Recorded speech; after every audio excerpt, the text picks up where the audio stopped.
This is 3 days in a row now. Star Wars Alliance, DC Alliance, now yes. Marvel Alliance. Are you off this week? Yeah, I'm on vacation this week. Okay. Yep. Have you not listened to DC Alliance yet, Chris? Right. No, I did. Yeah. No, I did. I thought I heard him say he was off, but I just wanted to be sure. I thought he might have been off that day. I didn't think it was going to be a whole week. No. Like I said, my son turns 4 Saturday, and since we couldn't do anything over the summer because basically, the world shut down, I figured why not just spend some time? Like we got the garage clean, I got the camper, cleaned out, winterized, put away. I mulched my leaves because I just sat on the lawnmower and went over them 7,000 times until they mulched and blew away. But I've just been doing piddly shit around the house. Hey, what you should do on vacation, right? Exactly. Yeah, the stuff you're always putting off, like, I'll get to it. Exactly. I have like a yard full of leaves. I keep looking at. I'm like, not today, but I know I got to do it. I was finally just like, you know what? I mean, and it was I've done it. I just hate it. I'd rather have a bag or whatever. But like, if you got a riding lawnmower, pull the deck all the way up and just start making laps. And eventually, if it goes over enough to where it gets small enough, and then the big leaves they stick. Okay, not that this is like the mulching hour, but you know what I'm saying. Like, you just pull that deck off, right? Just pull the deck up and just go over that shit a bunch of times, and you'd be surprised at how quickly it'll go out of there within a day because it's smaller, easier to break out. Yeah. All right, I will share the tweet, Chris, and then we'll be good to go in like 30 seconds. It says we're live on my phone. Yeah. We are live, but we haven't started the show. Chris has to give his great intro, I didn't think of a fancy name. Oh, man. Damn adjective. It's an adjective. It's yeah. I'm glad Nathan's here because I have to call Heinz on some shit on DC Alliance. I saw you going after him already. Clearly on not factual, and he says this to Nathan, and then Nathan, because he takes his spring break, just believes him. Oh, I'll get to it. Okay. And I just believe him. Like, all right. I probably did. I just went with it. He always does. Okay, Chris, we are good to go. All right, let me just share it out. Can I be the best I am at what I do? Wobbly boots. Like, can that be my moniker? I mean, we got the uncanny Chris and stuff. You do you. Yeah. Chris he's not gonna fight you. Oh no, I'm not gonna fight you at all. All right, what is this? How's your week been, Travis? Oh, I know your week's been good. Good. Oh, good. No, I've actually had a couple of days off because there's those few days where I was doing like the 10 to 12 hour days. So I was like, I want some time off. And they're like, okay. So I did get called in today. It's like if we have emergencies, because we've had like 5 people like quit on us just for certain reasons and whatnot, or transfers. So we're like, we're bleeding people. And yeah, it's so that's great. But I do have a couple of days off here. So that's kind of nice. So I'm enjoying what I can. Yeah. Gosh, so my wife made fun of me because right before I walked in here to record, I had to put a Marvel shirt on. Just like yesterday, I had to do the DC and then the Star Wars. I want to coordinate with every alliance. So if I get all the Ranger alliance, I'm just gonna have to find a Ranger shirt or something just so I can coordinate with every alliance. Yeah, you're better than me. I don't think I've coordinated, but like a couple of times.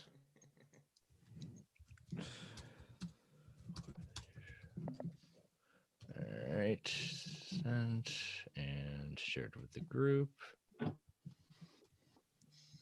You shared it with the group. I wonder who the guest Travis is. says, I wonder who the guest is. I wonder if he's watching or he just assumes that it's Brent. Because I did assume it was Brent too, because Chris didn't tell me. So I'm like, oh, who is it?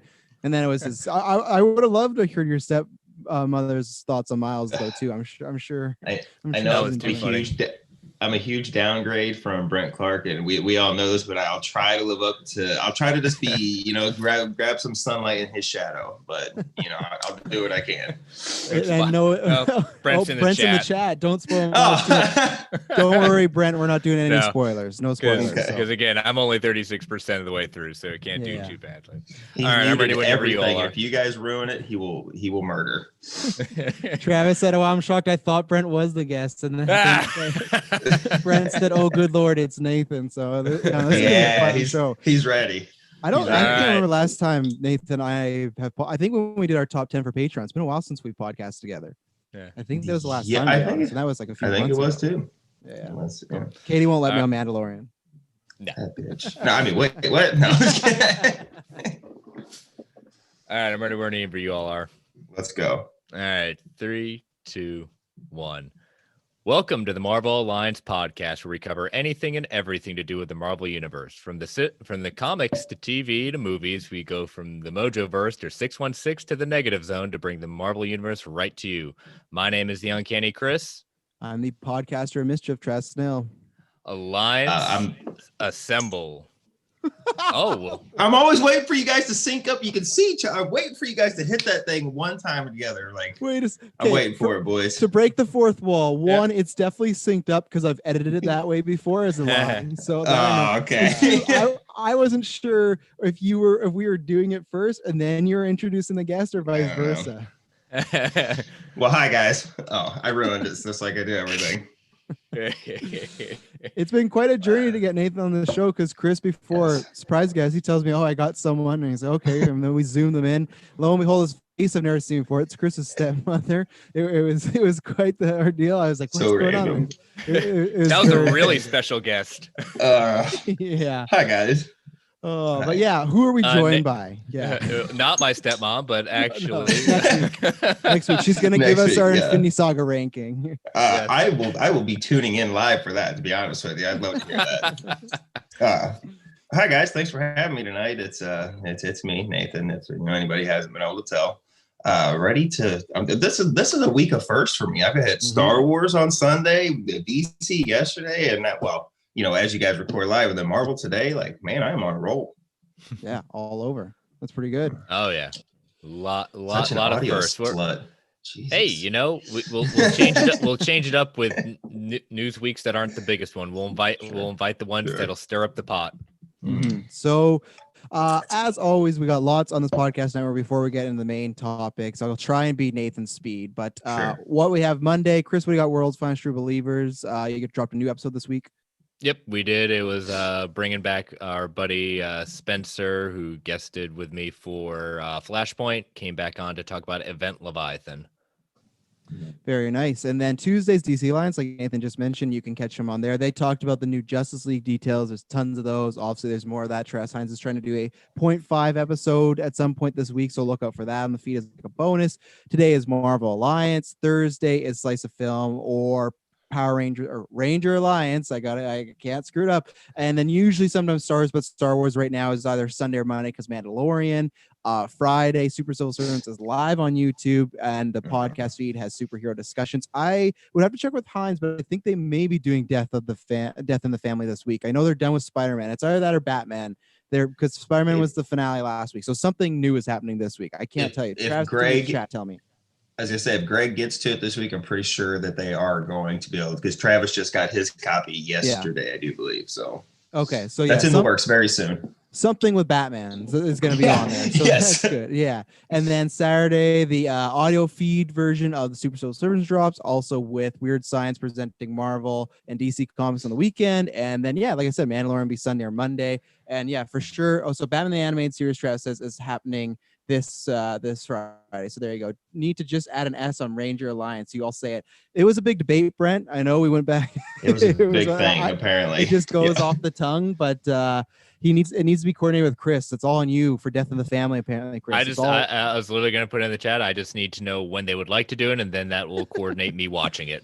Oh, Travis Hines is all over this time. So I heard him on DC Alliance. I have a few bones to pick before we get in the news. So a few things. One, everyone lean back. He keeps like this revisionist history of this Arnold Schwarzenegger, The Rock, Sylvester Stallone debate. I never once said, I don't know. I can't talk about Katie, but I just said that The Rock was busier than those two ever were. And what I mean is, if you take the peak of Sly and Arnie's career and you take the peak of The Rock's career, I was counting from from Predator to 2000, Arnold had 13, 12 projects, where The Rock had 25. I'm not saying they were better movies, they were bigger, but I just said he's busier than those two. And that doesn't even count his TV shows, his wrestling. So just all this other stuff, he just picks things. I think that's why he keeps delaying our Patreon exclusive episode, because he doesn't want me to school him on this. Look, that's why I'm just saying. First, I'm going to tag in for him. Yeah. Because Schwarzenegger definitely kept just as busy, if not busier than The Rock, just as busy, because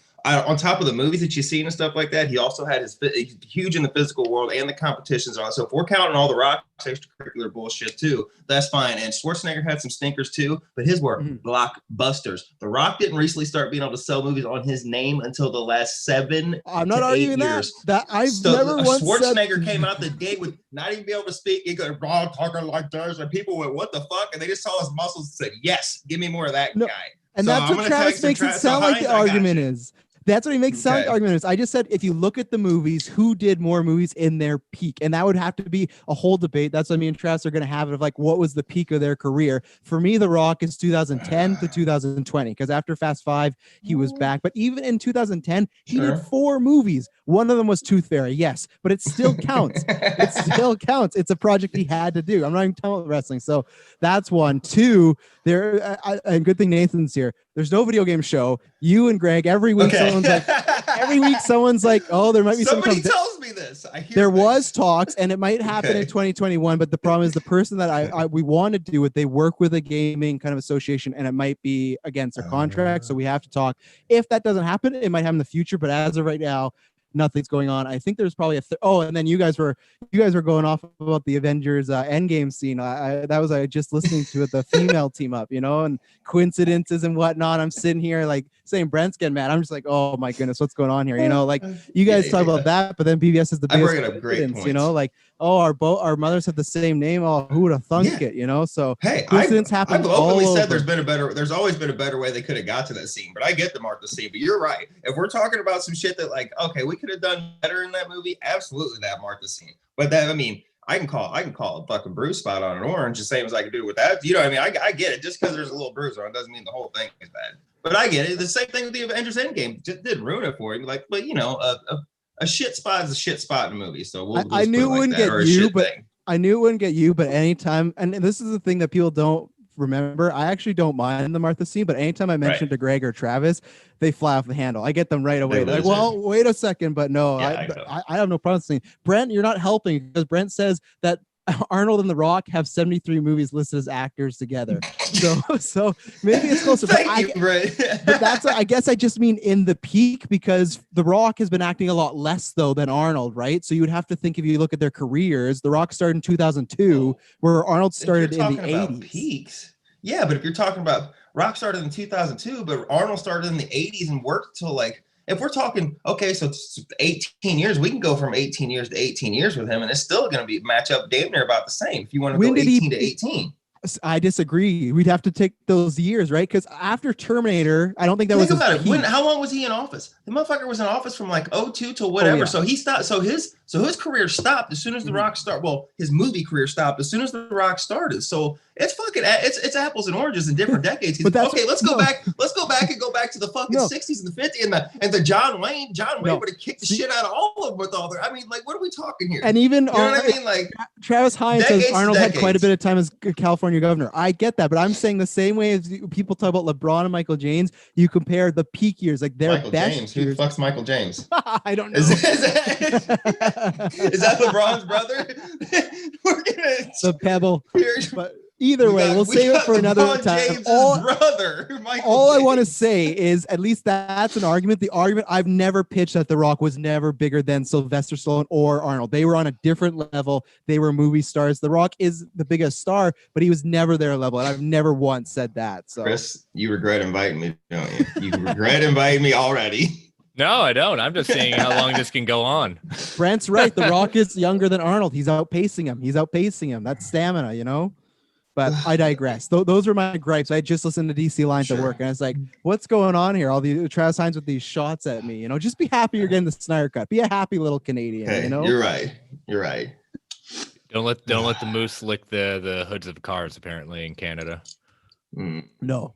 What are we talking about today, Chris? What are we talking about? Are you done with the plugs? Because you got the DC Alliance and you kind of stopped. We didn't even get to the Patreon. We didn't even get to the Patreon account. There's a Patreon. Hopefully, in the next 24 hours, me and Hines will be recording a conversation maybe about this, some other things. There'll probably be another Amalgam Chats planned in the next few weeks. There's exclusive episodes there, and everything's ad-free. So all the 7, 8, 9 shows that we have now, if you listen to them and go, oh, these ads are too loud, they break the flow, Well, right there, you get the feed for free, not for free, but you get an ad free, and then you also get the exclusive episodes. And we're going to try to work on more of those. It's just been a busy month for everybody, but we're working on it. So yeah, lots of good stuff over there.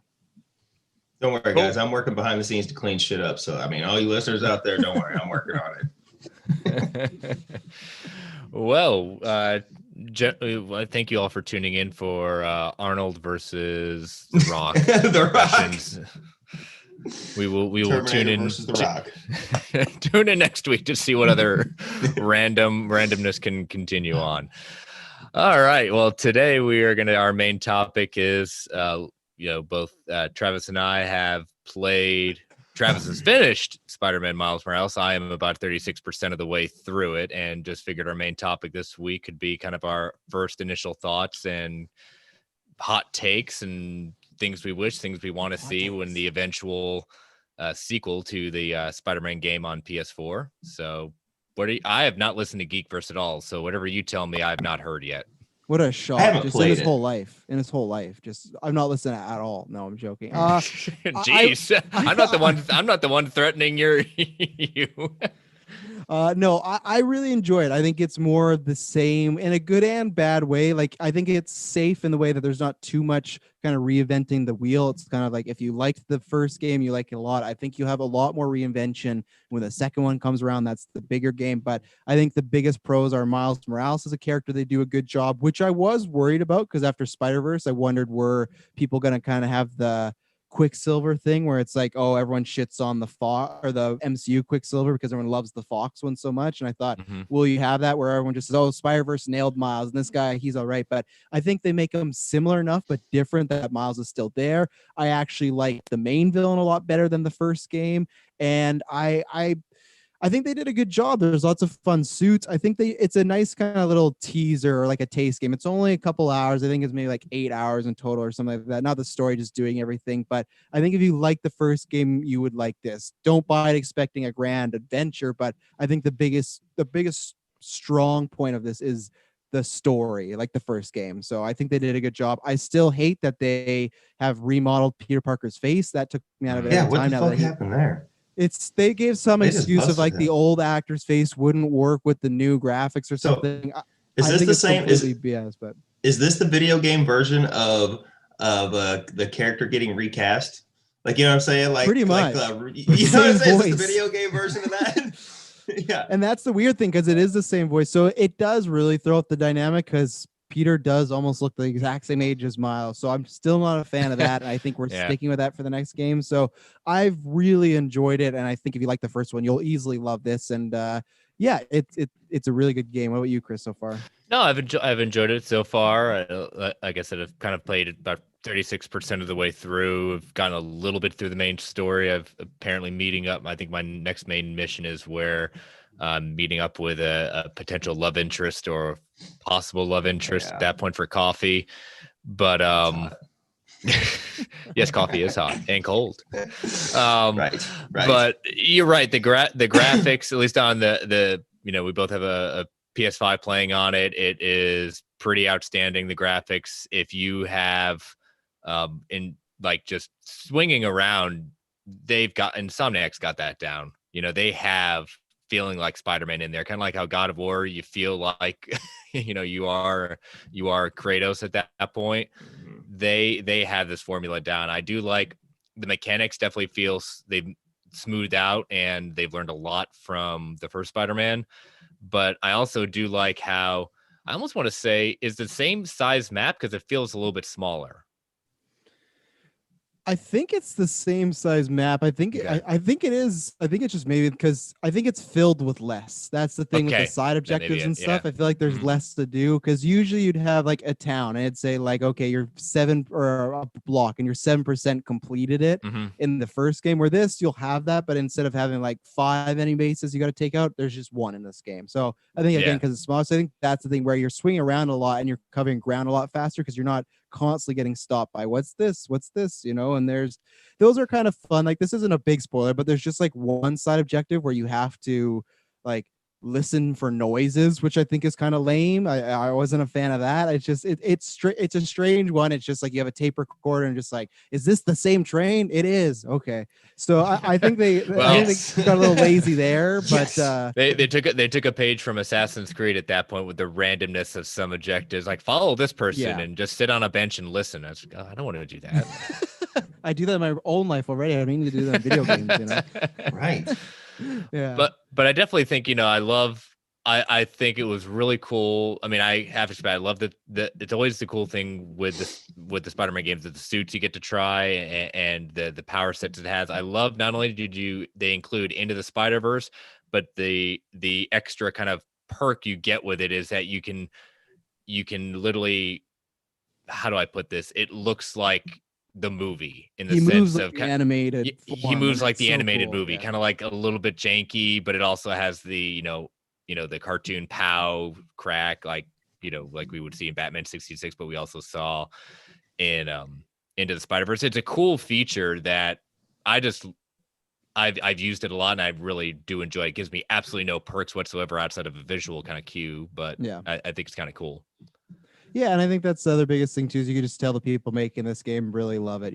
Putting in the Spider-Verse suit, putting in other things. So I think there's a real passion for that, and I'm looking forward to see where they take the sequel. I was talking about this with Dylan last night. Like, I don't know where that sequel is going to be. If it's going to be 2022 or whatnot, probably still a little bit off. But I think there's a good thing to tide people over, and it's a good thing to put with the consoles day one. Like, lots of people be getting this for Christmas. It's a good add-on. It's not a full price game as well. So that's nice. I think it's another kind of like, I don't know of home run, but they definitely did a really good job with this game. It's a home run for me as far as it kept the quality. So yeah, it's definitely, I don't know if they're trying to make it a system seller, but I think the idea I can definitely see this being packaged very much. I think if they market that you could buy, maybe make it a combo with buying Miles and the Spider-Man game together at that point, which they have. Mr. Clark's waiting on.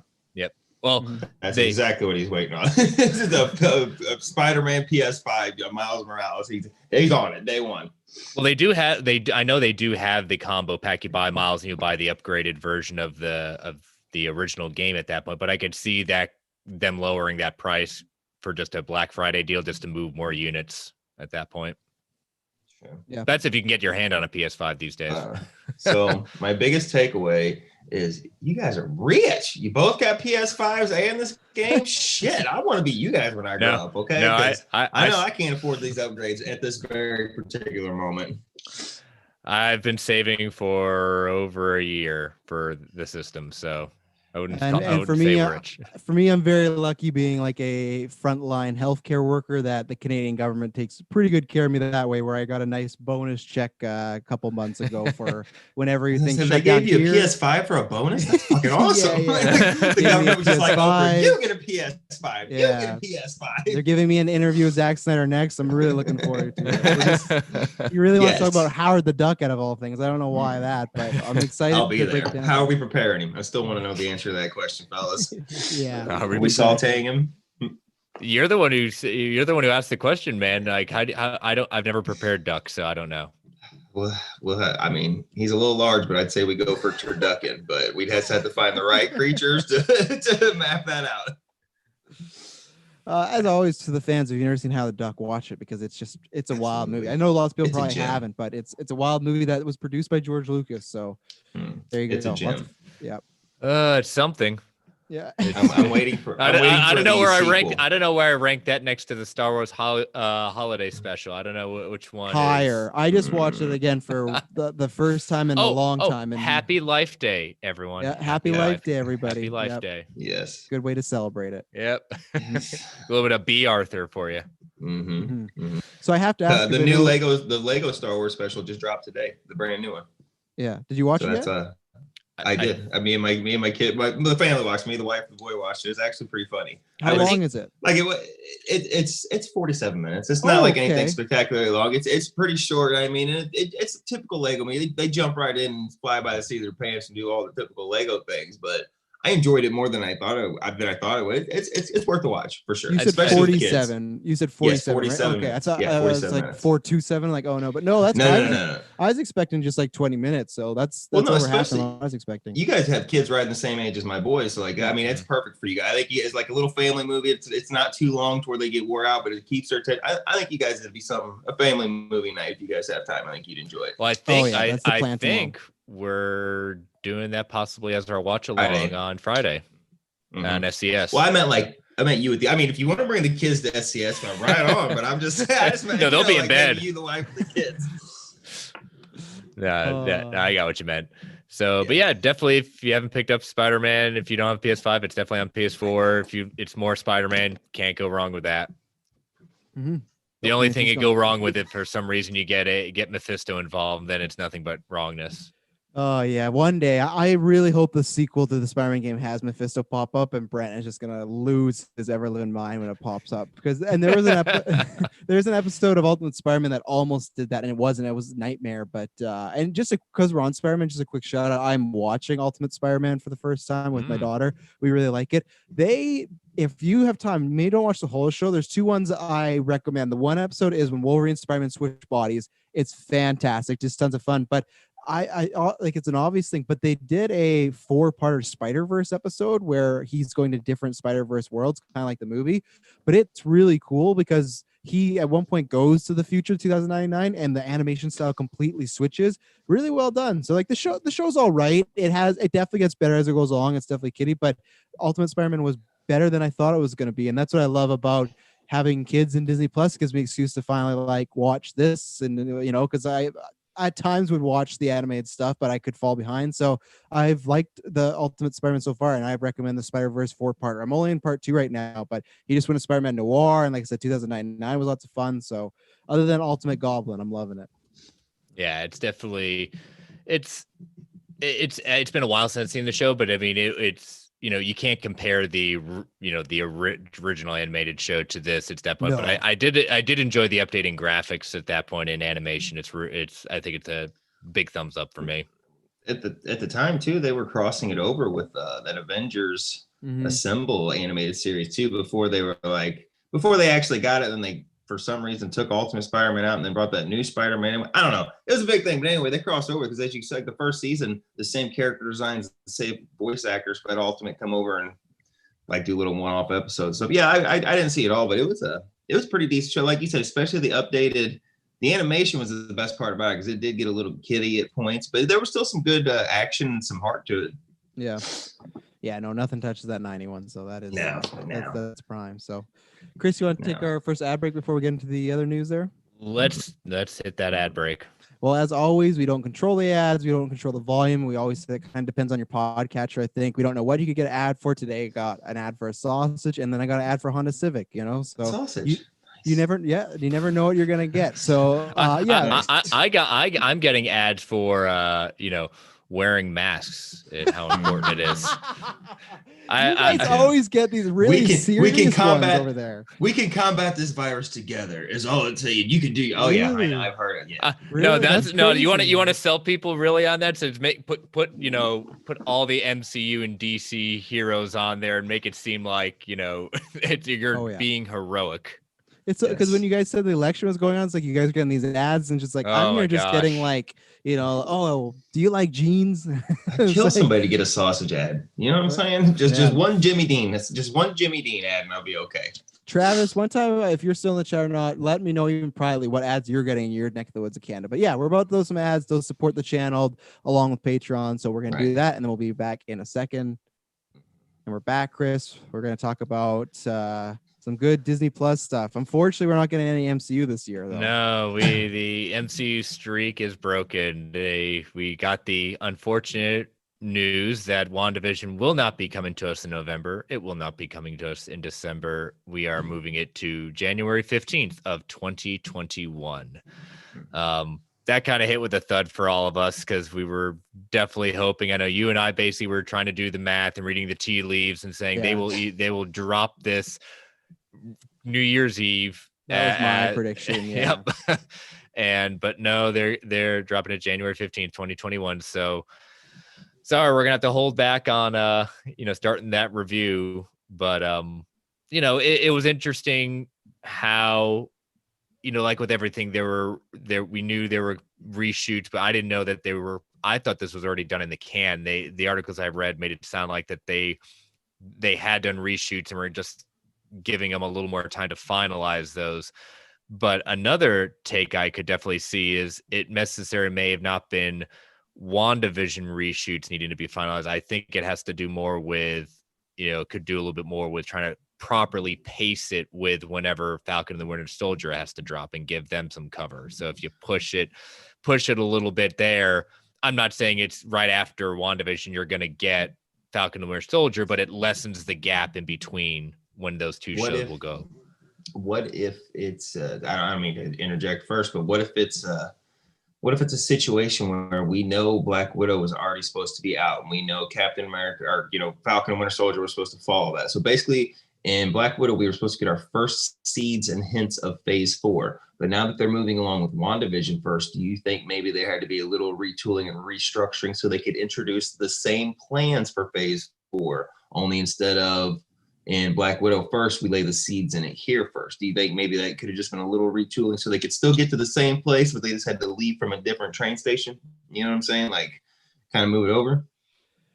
Yes and no, because I think they're definitely retooling some stuff. I guess it's just I don't know what everything is leading to, because obviously last phase we knew like, okay, we all got to get to Endgame, right? But with this, Right. I don't know how WandaVision would affect Black Widow. We know it will affect Doctor Strange and Loki, but I don't know how it affect those two. That's what I don't necessarily. I don't mean necessarily Black Widow. I mean because Kevin Feige has, if correct me if I'm wrong, but has said that because if pandemic was not here, that Black Widow would have laid the first seeds or the first nuggets for whatever the overarching, like the new Infinity God saga. It might not wrap up until Phase 6 like it is, but like if this was going to lay the seeds for, whatever this whole, the Thanos or the big event for this is. Now, like I said, I'm not saying that this has to tie in with that show, but if Black Widow was already supposed to be out and that was going to be our seed to plant this flower, well, now WandaVision is going to be the first thing out. So do you have to maybe not necessarily plant different seeds, but just go down the row of the garden and focus on this seed first? You know what I'm saying? You know what I mean? Like kind of retool. We're going to get to the same place at all. All these are heading to the same place. Like Guardians didn't affect Iron Man, but they all ended up in the same place and they still all laid the seeds to get to the Infinity Saga. You know what I'm saying?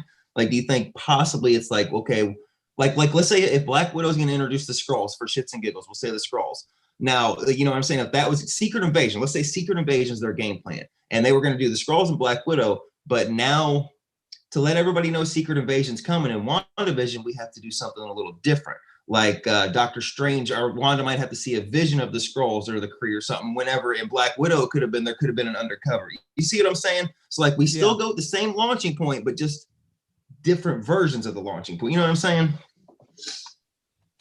Does that make any sense? Am I sounding crazy? No, it does. I'm just trying to think, because it's the tough thing to pull off, and I guess because pandemic, lots of people be watching the show, but I always wonder if they want that big jumping point to be from a movie, right? Because until these shows are a hit, which I think they will be, they might still feel like, well, we got to show it there. But then at the same point, I just don't know when we're getting this movie. We don't know. Like, I know they say May, but it's just like, how long do you hold off? So that's why it's not that I don't have an answer. I'm very 50-50. I guess it sounds like stupid to say, but if I knew what the seeds that they were planting, I could honestly answer, because it is like, if we were leading to a big crossover event, eventually like a Skrull invasion, then it's like, oh yeah, sure. Yeah. But if we're not, like, maybe let's say, well, it's tough because I'd say maybe WandaVision and Doctor Strange are its own thing. But if Doctor Strange is going in the multiverse of madness, I feel like that's going to affect kind of everything. It's already affecting Spider-Man. Yeah. So it's like, it's kind of tough. What about you, Chris? Yeah, I think, we've talked about it that, obviously this is not the plan for WandaVision to start off Phase 4, but, I think if I remember going back, Feige had said that this phase they're going to lean hard into the cosmic side of the Marvel universe, and I think we're getting that with some of it, some of the ideas. Obviously we've got the Eternals at that point, and we can call Doctor Strange the Multiverse of Madness a different type of cosmic in a way, however you look at that. But it would the Lady be Hammer coming in. You've got Love and Thunder. So I mean, but we just don't know. To say we don't know what the end game is for this, where is it leading towards? But to be fair, and two different ways you look at it, we didn't know in phase one where they're going, and I hate to say they also initially didn't know how they were turning this into what it would become. Oh yeah, those first 3 movies are a little messy in the MCU. Like that scene of Tony Stark and Hulk really leads to nothing.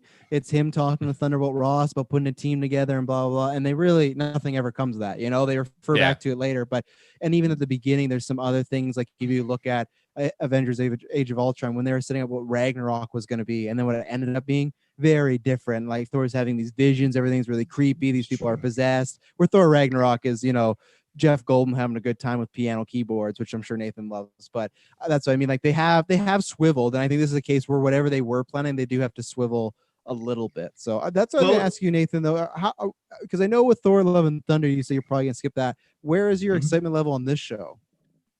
I'm curious to check it out. I really like Vision and Wanda. I want to know more about Wanda. She's definitely had just in the short time she's been in the MCU, she's had a hell of a roller coaster of an arc. From starting off as like the bad guy with this overly thick, terrible accent to like having to choose sides and basically like being the reason that Rhodey can't walk because Vision's distracted and shit. You know what I'm saying? Like all this not like she's had a hell of an arc, and like the friendship between her and Hawkeye, like for some reason that just really works for me. Like I don't know why, but I love that she sees him as like this mentor kind of person. You know what I mean? Like that. Yeah. That 3 minutes in Age of Ultron where he's like, if you walk out this door, you're an Avenger, and if not, I'll send your brother to. And he doesn't care either way, but he's just giving her the compass, like whatever you want to do, I'll back your play. But I got to go out there and kick robot ass, and like she just like makes it. I don't know. I just like that dynamic. So I'm very curious. And Vision, Paul Bettany, like I love him as Jarvis, love him as actual Vision. So like I'm really curious to see, because like you guys said in the trailer, like he's got the Mind Stone again. Is she projecting that? Is because that's how she remembers him? You know what I mean? Like can you technically not destroy the stones? Like you know what I mean? Like with the stones, you can destroy the stone. The energy has to go somewhere. Right. So the energy is still out there. But you think it's a Vision? Because I agree that I think it's just her projecting. I don't know if that energy went back to him. I think it could be used somewhere else, because it might just be a little convenient for it to, because where did I guess Thanos did die on Earth, but even then he died in like New York or something, and then that energy happens to go all the way to Wakanda. I guess it could, but I'm just saying like it has to go somewhere. I kind of lean towards where you all are at this point. She's projecting it, but they could have found a way to synthesize maybe not the Mind Stone itself, but a different type that gives them the power to come back alive again. We know his body is still there. We don't know what happened to it in between the dusting but I've got a feeling that Steve and the others would not leave that body's at Avengers HQ or wherever, right? Like it's like they're not leaving buried in rubble. Right. And they're not, and like I don't think they're burying him. You know what I'm saying? I got a feeling like he's in store. So what I'm getting at is, does she actually have Vision's physical body? So like, is there going to be a scene where like Vision looks at it and he figures out this shit isn't real, and like we're seeing the Mind Stone, but whenever we get real reality, it's like him all messed up with still a giant hole in his forehead and kind of half gray. You know what I mean? Could there be like a chance for like a shock of like, oh God, like she's literally like her power is just manifest. You know what I mean? Like she's giving doing him the power. Norman Bates thing, except kinda, because the power, Well, I think this is also where we see the character Darcy come into play. I think she's going to be a big part of how Vision comes back with her background. Yeah. So, and how Sword is involved in this and things like that. So is she going to be saying Mew Mew and like that really weird Mew Mew that she did in Dark World when the hammer flew by? That's how she'll refer to Thor. We'll get through that because everyone's expecting it. Right. But we do have some more WandaVision news, a few more quick hits. Paul Bettany was speaking to Collider and kind of dropped some things we knew and some things that were some interesting parts. He said, I think it's going to make you think about the MCU in a whole brand new way, but I do think that it's absolutely part of the universe. As each episode unfolds, the audience will be able to peel back layer upon layer until rather a beautiful puzzle box that was written by Jack Schaefer and directed by Matt Shakeman and shot by our cinematographer, who will all be revealed. It all makes sense. All the bonker stuff will be about something. And he went on to talk about they will be honoring and paying homages to the 50s, 60s, 70s, 80s, 90s, all the types of our, the TV shows from those ages. And we will end up in the MCU in the real world at some point. So as long as Paul Bettany comes say sliding in like Kramer into the apartment, like as long as he comes sliding in just like Kramer, that would be funny. In one scene, that'll be great. You know what I mean? I just love when he's like, it's definitely a part of the universe. Well, I don't think anyone's questioning that. Yeah, I don't think anyone's questioning that. Yeah. Yeah. that would have been so funny. They revealed at the end, like, oh yeah, this is just a what if episode. Yeah. None of this means anything. This is a one-off miniseries. So he goes on and says, if you think about it, what Kevin Feige has done, it's like a grand TV experiment in a way. It's sequels and spinoffs and an episodic formula and spinoff formulas like you had in the television forever, just done on a grand scale. So moving it to TV, I think it's really smart decision as homage to lots of different eras. They did say they did some very clear things, like we shot the first episode in 2 days in front of a live studio audience, so we kind of already knew about that. Again, we've seen they are doing some very unique things, and I've said it before and I'll echo it again, that I think this is a good move for Marvel to show we're not just going to be the cookie cutter superhero show, superhero movies. We're going to do something different. We're going to make you, like you said, Nathan, you're intrigued enough to kind of pay attention for at least a couple of episodes, see if it hooks you or not. But I think that's their biggest success. Yeah, it sucks we don't get it this year, but I think there's enough buzz around this that when it does drop, it will be saying, man, Marvel's doing something pretty different right now.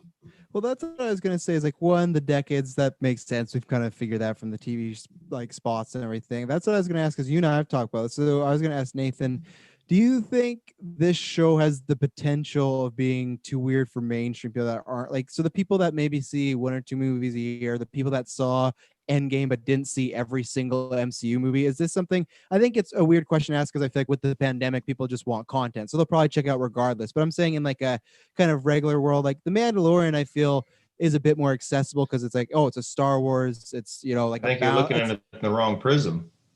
I think the time jumping between the decades is going to be one episode in the beginning. Maybe not. Okay, like if this is 6 episodes, I don't think we tune in 1 week and we're in the 40s, and then episode 2 we're in the 50s, episode 3 we're in the 60s. I think, like the trailer showed, we saw some fast hits where those guys were kind of going through them. I think this is going to be now maybe. Okay, what I'm getting at is, like, yes, it's going to be weird, but I don't think it's going to be like you're tuning into a brand new show. Like maybe they figure it out in the beginning, and even if it skips decades, like maybe like I said, second episode's the 50s, but if they figure it out and we're along for the ride with them, going, why are we skipping decades? Why is this happening? People will follow that along. Now, if you tune in every week and it just feels like a new episode from a new decade every week, yeah, but I don't think they're going to do that. I think Feige's too smart for that. They're at least going to put us on their side where the characters are trying to figure it out, even though they're still skipping through decades, or it's going to be something that happens, like she literally loses control and goes. And we saw what was it, Monica Rambeau get kicked out of the bubble thing or whatever it was. So like you know what I'm saying? Like I have more faith in the machine that is Marvel, that they'll bring people. Even if it's going to be super duper weird, they're going to put that little hook out there to where you're going to be on there and go, okay, well, like I'm in it. Maybe even if it's just Vision, like if Vision in the first episode at the end of it, he kind of goes, what the hell? Something's wrong. You know what I mean? That's going to bring us back next week to go, all right, Vision, I'm with you. Like, let's figure this out together. You know what I'm saying? But I don't think it's going to be weird. But like I said, I don't think it's going to be too weird. Like you're saying, like, I don't think it's going to be two out of them. Like if you can get a tree and a raccoon to become mainstream movie stars, like I think we'll be all right in the weird department. Well, I kind of equate this, and it's not necessarily the same as this. Like, you know, have either of you seen the show Westworld on HBO? Yes. Okay. First season, and for loved it. Second season was I dropped off. Is what the hell happened to that shit? Yeah, it I think it got better in the third. Got a little bit different and better in the third season, but doesn't compare to the first. But you know, kind of like in First that season's sense, great. with the first season, you think you know what's going on, and then you kind of pan out. It's like, oh my gosh, this is a lot bigger. This is, you know, yeah, we get it. Say, surprise, it's a park, but we see exactly kind of the weirdness and strangeness, and that really picked up. So I think it's, as Benny says, you pulling back the layers of this and what's going on.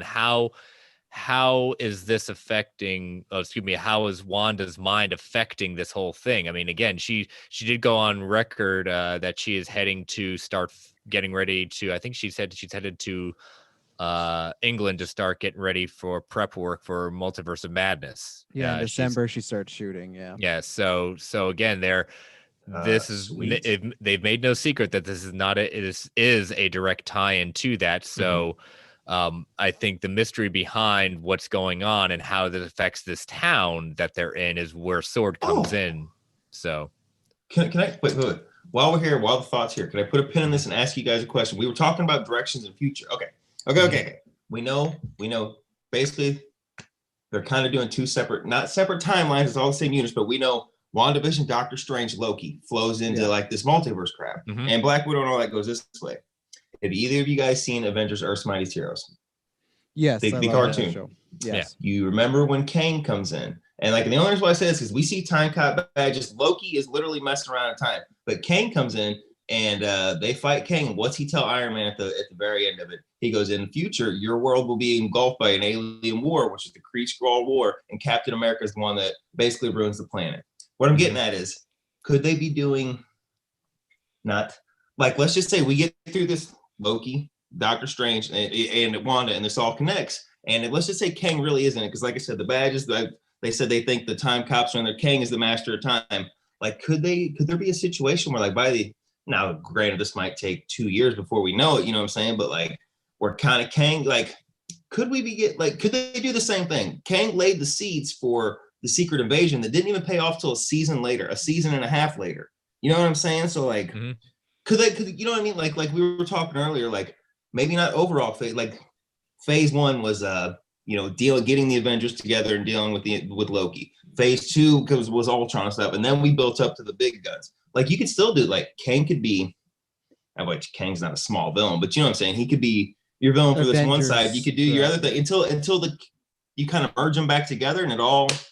And like, what do you guys think? I'm just thinking, because that show, like, that just put it in my head, you know. Well, I think you have to, and it's funny because that show, like, it seems like a few things were taken from that. Because if you look at one of the episodes when they time travel in their suits, they look very similar to that. Very similar. They've at least taken some. And I remember when Peyton Reed took over for Edgar Wright when he was doing Ant-Man, he posted a picture from that show, and that was like confirmation that Scott Lang was going to be our Ant-Man. So I think it's in the ballpark of things that could happen. I think eventually they will merge them back together. I think they just don't want to outright say that right now, because I think they want this phase to seem small, even though it's going to get big. I think they want it to seem like phase one, where it's just like, oh, it's just people having adventures and you can watch and everything. But we haven't even talked about it. But at some point, like Shang-Chi, Eternals, those guys are going to have to get worked in too. So I think eventually, kind of, if you look at Thanos when he came in Avengers, everyone just assumed, oh, well, that's Avengers 2, right? It took a whole longer to get to him. So I could see that near the end of this phase of hinting towards a greater, oh, we got to get the band or the new band back together. But I think they'll keep it under wraps for a little bit, and then it'll be like, oh, this completely makes sense. It's the same way Guardians coming in, everybody, Ant-Man, they all had their parts to play. I think they could do that again. Well, even going by what you just said, though, like you could still like take phase one as the model. Like you said, the stinger was Thanos, and we went, oh shit. Literally Kang could be the stinger, or like in Black Widow, you could literally have like the Kree Supreme Intelligence or Queen Varanki or whatever her name is. Like, you know what I'm saying? You could literally do the seed just like that and still not pay it off until phase 5. You know what I'm saying? They could literally do the same model. Like literally what I'm talking, like we could know we could know by the end of Black Widow or not necessarily WandaVision, because I kind of agree with you. Like Black Widow, we could know by the end that like the Kree, like the Skrulls or not the Skrulls, because we know Fear is with them and they're fine, but we could know that the Kree are actually coming, and we could still go on 10 movies down the road before they actually get here and we deal with the Kree Skrull War or Secret Invasion or vice. You know what I'm saying? They could still, you could still put the seed here now. Oh, yeah. And we could not even come back and just slowly drop just a little bit of water as we walk by to these other things until we eventually get there and nurture it and make it grow. Like I that's why I said like with these, they're still working on it. Maybe, like I said, I don't expect them to come right out in the end of WandaVision and go, and here you guys go, or this is where we're going. But like they could, something that we see, like since Black Widow's not out now to have already done it, they could still, it's plausible, I would think, that they put something in this show to where by the end of it, you go, oh shit, are they going towards, X-Men, or are they going towards Secret Invasion, or are they going towards, and if no pandemic, we would have already seen that in Black Widow. But since WandaVision's coming first, they kind of have to do that was my whole point over there. I know I'm circling back, but like that's kind of, since we're on it, it's all connected now, damn it, just like the MCU. Even then, if you look at the very first Iron Man, the end credit scene is, I want to talk to you about the Avengers Initiative. That set up the entire phase right there, right? Okay. So in Black Widow, it could easily just be one character saying one sentence of where they're going. They don't even got to show a character. They don't do anything. Because I remember when that end credit thing happened, I was like, this is amazing. I really hope it happens. Then you jump a few years later, it did, but it seemed so minuscule at the time. But when that happened, it was like, they're going to try and do Avengers. Like, I don't know how this is going to work. Yeah. Like, and so I do think with them saying that, you'll get a sense, but it's just that who knows with everything messed up. So what about you, Chris?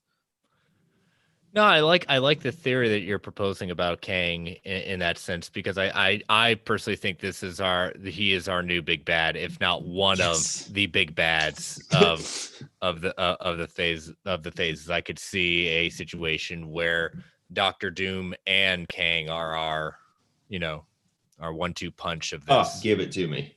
That's a team up I'd love to see. Yeah, no, it'll be interesting. That's hopefully we get some. January 15th. Yeah.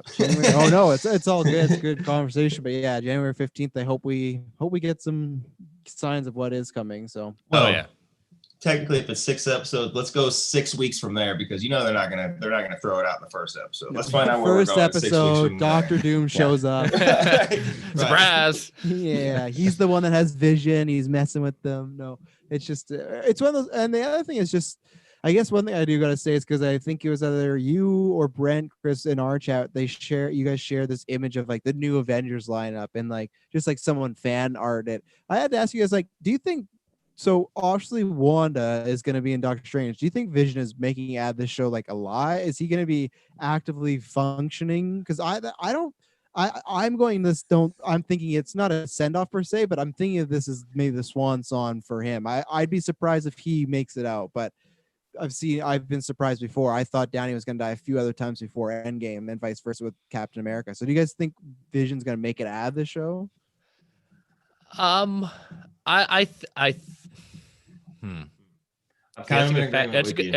a good factor. I think this is his swan song. I think by the end of it, that whatever he realizes that this isn't right, this isn't real, I think Vision helps snap Wanda out of it. But the consequence of snapping out of this is she has to lose him again, but she gets to have a proper goodbye this time and doesn't have to see his head ripped out. Like this time when she says goodbye, it's I think it's going to be even worse I think it's going to be even worse this time, because remember talking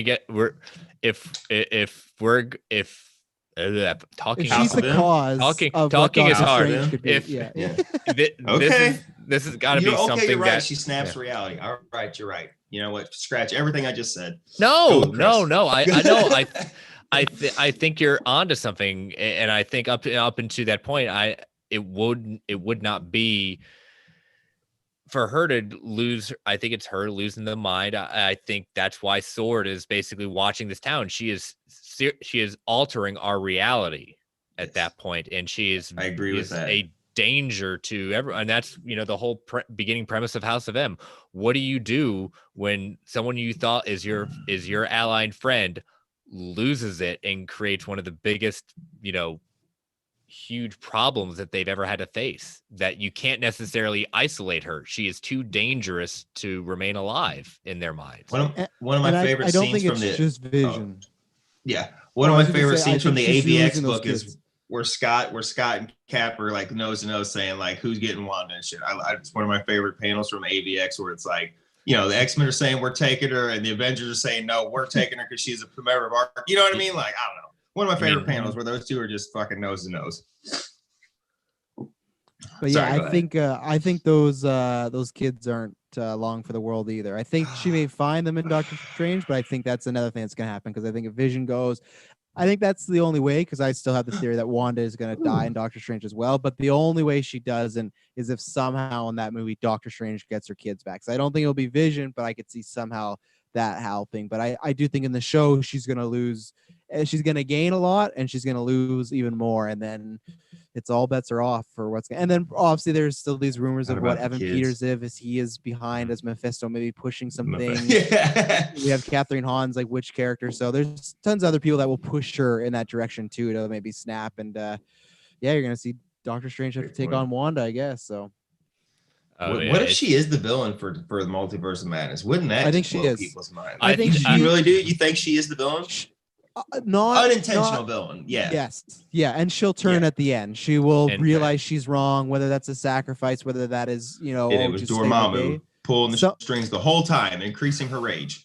Well, I don't know. We have tons of people because there's rumors Mephisto might be in the show. So there's tons of like, God, and Brent's there's the other gonna love rumor it. in Doctor Strange was that Nightmare was going to be the villain. So I think there's like 3 or 4 Yeah. people that I you remember could you guys point to talking about it. saying, oh, they could be the one behind messing with Wanda. Helping push her over the edge. Yeah. But it's Yeah, probably she- going to be Tony Stark. Yeah, it's right. Tony because she had a dream about that bomb from when she was a kid, and she did. Yeah, I get it. You're right. Tony It all did it. stems we back to did it. him. I think, yeah, we would call her more of an antagonist, and as you said, Yes. an unknowing, Right. an unknowing antagonist at that point. But our last story, which I found interesting, was revolving WandaVision, is that we're continuing the gallery, the Disney gallery. There will be a gallery series focused on WandaVision. And so I really enjoyed what they did with Mandalorian. I think that it's going to be interesting because unlike Mandalorian, there is only one director, there's only one writer. And so we're going to it's going to be very interesting to see exactly how they structure these shows. I don't think it's obviously impossible because you can do, from the characters to the directors, the writers, you have at least a couple of shows right there. But I thought what they did not make it boring. It was really cool to seeing the insights that they have into their process, the characters, the history. So, and again, the one I'm really even more looking forward to than this one is when they do it for Falcon and Winter Soldier. Mm-hmm. Yeah, I want them to do it for everything Disney Totally Plus. agree. I don't care. I like if it's for some musical or something. Like it's just like because there's somebody that's a fan of that product that would like to know more about it, and it doesn't cost them much. You sit them people down in a room, you get a camera, they talk, you put them in a nice green screen room. You're off to the races. I like Mandalorian Gallery for the most part, except there's just one episode where they talk about why they love Star Wars, which is fine. But like, I know that they all love Star Wars. Out of all the things you could say, I hate the one they talk about Star Wars and they talk about how much they love it. No, it's just one of those. It was episode 2, and I was wanting to get to like let me show the effects. Like I want to talk about the actors, but when it's just like, when did you see Star Wars first, Jimmy? And it's just like, are you sure I you're get your not an point. American? Are you sure you're not an American wanting your instant gratification there? I mean, Oh, yeah. come on, be a Well, little patient. All right? I was raised a lot, and that's the thing. But I think you'll have a great episode of just even talking to Elizabeth Olsen, because we talked about before that character started off not as a minor character, but she's come a long way. And let's say if it is, let's say Vision is dead, and it's his like final swan song, you could have a whole episode about Paul Bettany talking about his time in the MCU, how he started as a voice to all the way starting his own show, right? So there's tons of stuff, but I think for anything Disney Plus, Star Wars, Marvel, Right. anything that's High School exclusive, Musical 5. Yeah. do the behind gallery. scenes Do with it, Zac 'cause Efron. We someone get it. will watch it and enjoy it, and I'm excited to see all of that. Yeah. So, but yeah, so we got some good Wanda news. So we'll wait till January hate the and name. beyond. Still WandaVision? hate the name is fucking absurd. It's so obnoxious, WandaVision, Well- because well, the Vision, but like whatever, I can get over that. It's fine. All right, we'll go from one thing that you hate to the next thing you hate. We'll What do I have hate? a little quick hit of we have a new cast member joining I Thor: heard. Love and Thunder. Chris Pratt has come back and will be reprising his role as Star-Lord in some sort of capacity in Thor: Love and Thunder. Take it away, Nathan.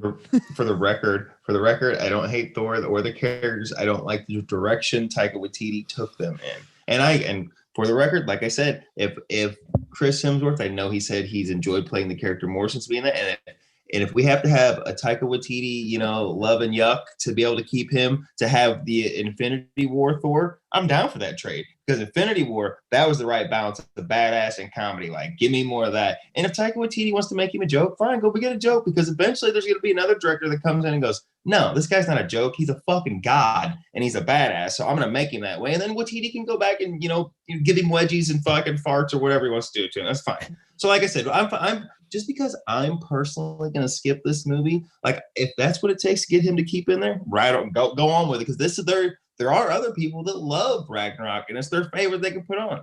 That's fine. Different strokes for different folks. It's just not my stroke. I'm gonna stroke. You stroke over there. I'll stroke over here. All right, and that's just how we'll put it. That's a visual. I don't know if anyone wants.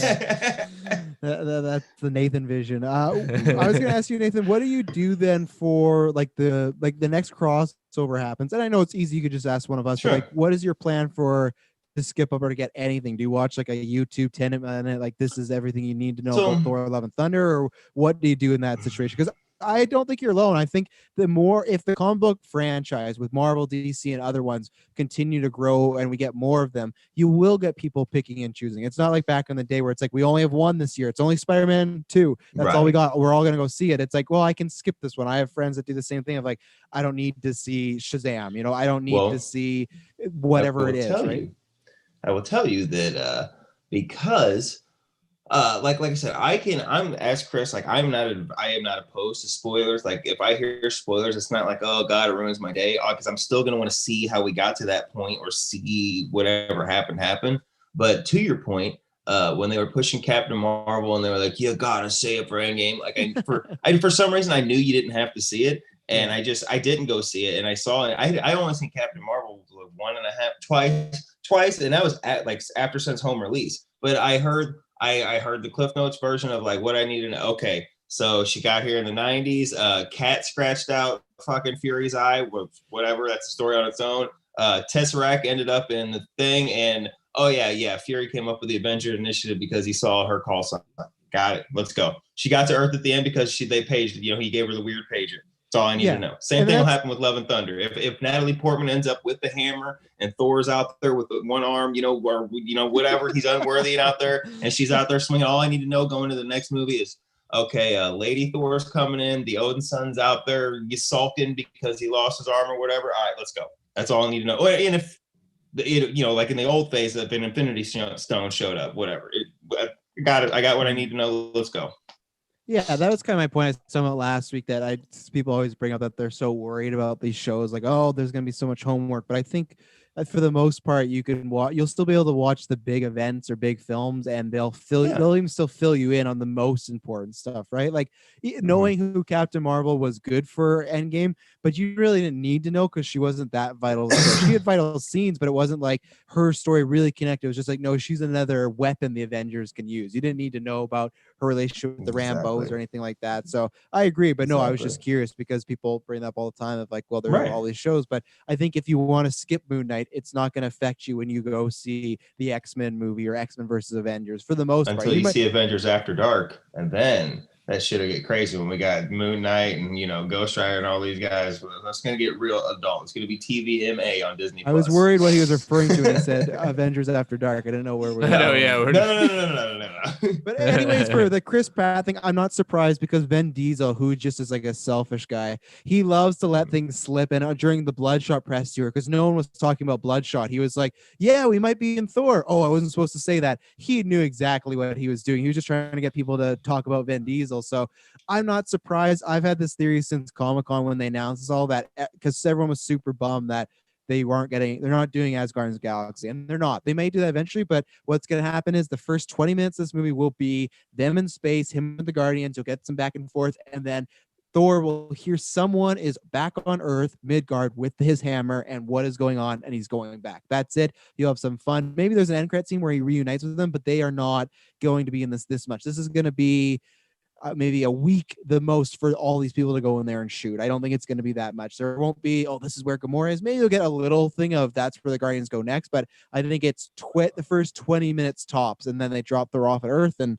there you go. Bye, Guardians. Which I do want more. I get why people are bummed, but so you think Natalie's going to end up with Mjolnir and not Stormbreaker? Yeah, so that's why he would be curious to go back and be like, why does someone have the original hammer? That's kind of odd. So then in your world, though, with this theory, she won't be Thor because he's still Thor because he's got Stormbreaker. She'll just have Mjolnir and also have the power of a god of Thor, just like Cap did during the fight. So that'll be an interesting dynamic because it'll be two Thors because he won't have to go up the moniker because he won't become unworthy in your theory of if she's getting Mjolnir. You know what I'm saying? And technically, Stormbreaker doesn't have the enchantment from Odin on it, but you know what I'm saying? Like, he's still Thor, and he has all that power that funneled through him, which we found out in Ragnarok. You know, like, you're not a fucking hammer. Like, you're the god of thunder. You know what I mean? You're not god of hammer. So really, in Infinity War, he needed a new hammer. Yeah, exactly. You know, which is right. But you know what I'm saying? Like, so. But this is the question I posed to dynamic. This is the question I posed to you two because I've heard this, and even Brent was talking about this on fans about like he could be unworthy. I just feel like if they were going to do him being unworthy, Endgame was going to be the spot to do it. And that was that moment where he was down. But when he has that moment in Endgame when he puts out his hammer when he puts out his hand and Mjolnir comes back and he goes, I'm still worthy. And he has that moment of like, oh my God, like I'm not a disappointment. I don't know how we get to him being unworthy now, other than maybe with Guardians, he's just lazy and he doesn't care. So maybe that's it. Maybe they just go more. He's just so more much like the dude where they take it away. So maybe that's it. But I feel like you could have them both powered up and figure. I'm not sure. I really want to know. He's like Jabba the fucking Thunder God. You know what I'm saying? Like he's let himself go so much since then. He just physically can't reach his arm out to pick it up anymore. Maybe that's what he's just super huge. I guess I just have a problem of like if he's lazy, I just feel like that's not what Endgame set up. Endgame set up that he has to find his own path. Right. And to me, his path wasn't I'm gonna go get drunk on the Guardian ship. You know, I felt like, oh, he's gonna go and do some stuff and let Jane be Thor. Yeah. I'm gonna go and just hang out in the cosmos while she goes and goes and be's the person I'm supposed to be, or the legacy or whatever. Yeah. But I still think you'll get those beats of him going around looking for who's Mighty Thor, who's this with the hammer. But what about you, Chris? What do you think about? Obviously, we got Chris Pratt in there. I'd assume that means all the other Guardians are coming with them. Yeah, I think so. It could be at that point. Until we hear other people in town at that point. But I did enjoy the back and forth banter between the two of them. I think that's one of the biggest reasons why we had this, because that's where we left off. So I think it would be a lost funny moment if you didn't have the Guardians or even just Star-Lord and him having a little bit of banter back and forth to say, hey, how did he get back to Earth, since he was traveling with the Guardians at that point. Mm-hmm. So I think it was expected. I think, as we kind of talked about the previous week, we could start with the Mighty Thor and get back to where the homage in the comic is, where Jane Foster is one of the new Valkyries. So maybe I somehow think the Mighty Thor slogan is going to end up on Valkyrie, like Tessa Thompson's Valkyrie. I don't know how that's going to be some weird rewrite of you can pass on the power, blah blah blah. They're gonna headcanon and think, oh, we'll just make it up. But I think she's going to end up as Mighty Thor. And then I do, like I said, my working theory is that Thor is going to Mighty Thor will be out there fighting crime, doing stuff, whatever, saving the world. Thor is going to realize he's going to stay with Jane Foster, take care of her. And like Chris was my theory of then it ends with Kid Loki end up on their doorstep. I don't know how that's going to happen, but that's my prediction, Nathan, is Thor 5 will be about them kind of like, if they're following this whole romantic comedy slout that Taika Waititi is doing, imagine putting Kid Thor with like Jane Foster and Thor trying to raise this kid, right? And I think that kind of follows that progression of romantic comedy to like a marriage to a possible kid. So I don't know how we get there, but that's just been my little theory of what might happen. I think Valkyrie will become Mighty Thor. Okay, first of all, I agree. I think it's so stupid and off the wall that you are absolutely 100% right. Valkyrie will become Thor because it's just effing R word. And the second thing is the Chris Pratt. I do believe it, and I don't think we get all the Guardians. I think you get Star-Lord, Rocket, and possibly Groot, because I don't think you bring in Zoe Saldana. You bring in Dave Bautista. Yeah. Forgive me, the lady that plays Mantis. You know what I'm saying? Like, I don't think you bring all these in. I think they're doing whatever, and because you got to think Bradley. You know, you can do the voices for those characters and animate them very easily. Chris Pratt is already going to take money because his star has risen since this. You know what I'm saying? And I think you're off base with, at the end of this, they go, which I understand it's just a theory and you could be wrong, but you're forgetting just like Ragnarok, how, oh, you're not the god of hammers, I don't need this shit. And the next director come in and go, no, this is the badass Thor, I need a hammer. You got to forget, by the end of this, Love and Thunder, like Waititi is going to go off the wall and do his own weird shit that's going to be funny. But the next part, like, what's the rumor that Captain Marvel is going to be the next crossover? I'm not necessarily saying you call Thor in for that, but let's just say they go, well, we got Captain Marvel here and get Thor. Like, he's not going to be all like, oh, I got to go home and check on Jane and the baby and be all weird. He might be, right? Like fart jokes and stuff like he is. He's going to come.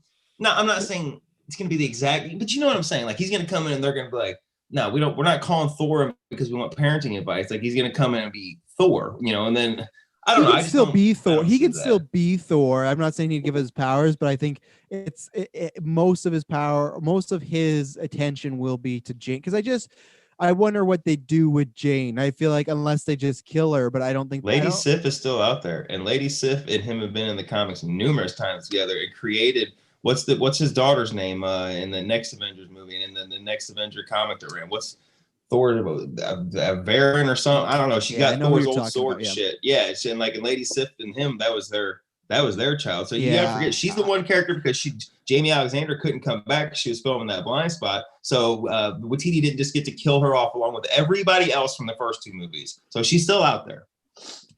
Yeah, I don't think we're seeing her. That's my prediction. I think you got Portman back. Sorry, Lady Sif. She gets benched again. We'll see. We'll see.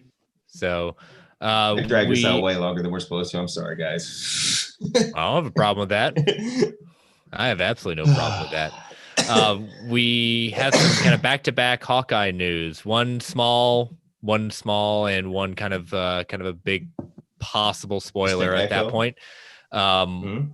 Nice. We have some further smoke where there's fire, that the directors, Bert and Bertie, who are the officially confirmed directors of the Hawkeye. Bert and Bertie. Yeah, I know. I heard Bert and Ernie, and I was like, "Whoa! I didn't know this. Too, good honestly. For them." I did too. Big Hollywood comeback. It's one of those things where your mind hears Bert, and then you might like you go Ernie at that point before you even hear what the next thing is. I think there's some, but they have not only followed Jeremy Renner on Instagram, they have also followed Haley Steinfeld at that point, who has been long rumored and then not rumored and then back to being rumored of taking on the role of Kate Bishop. I believe, and Travis, you can correct me if I'm wrong. I think the Illuminati was the one who has been the one saying they had exclusively learned that she has been cast and it's just a matter of time. Yeah, my favorite website with the great name Illuminati.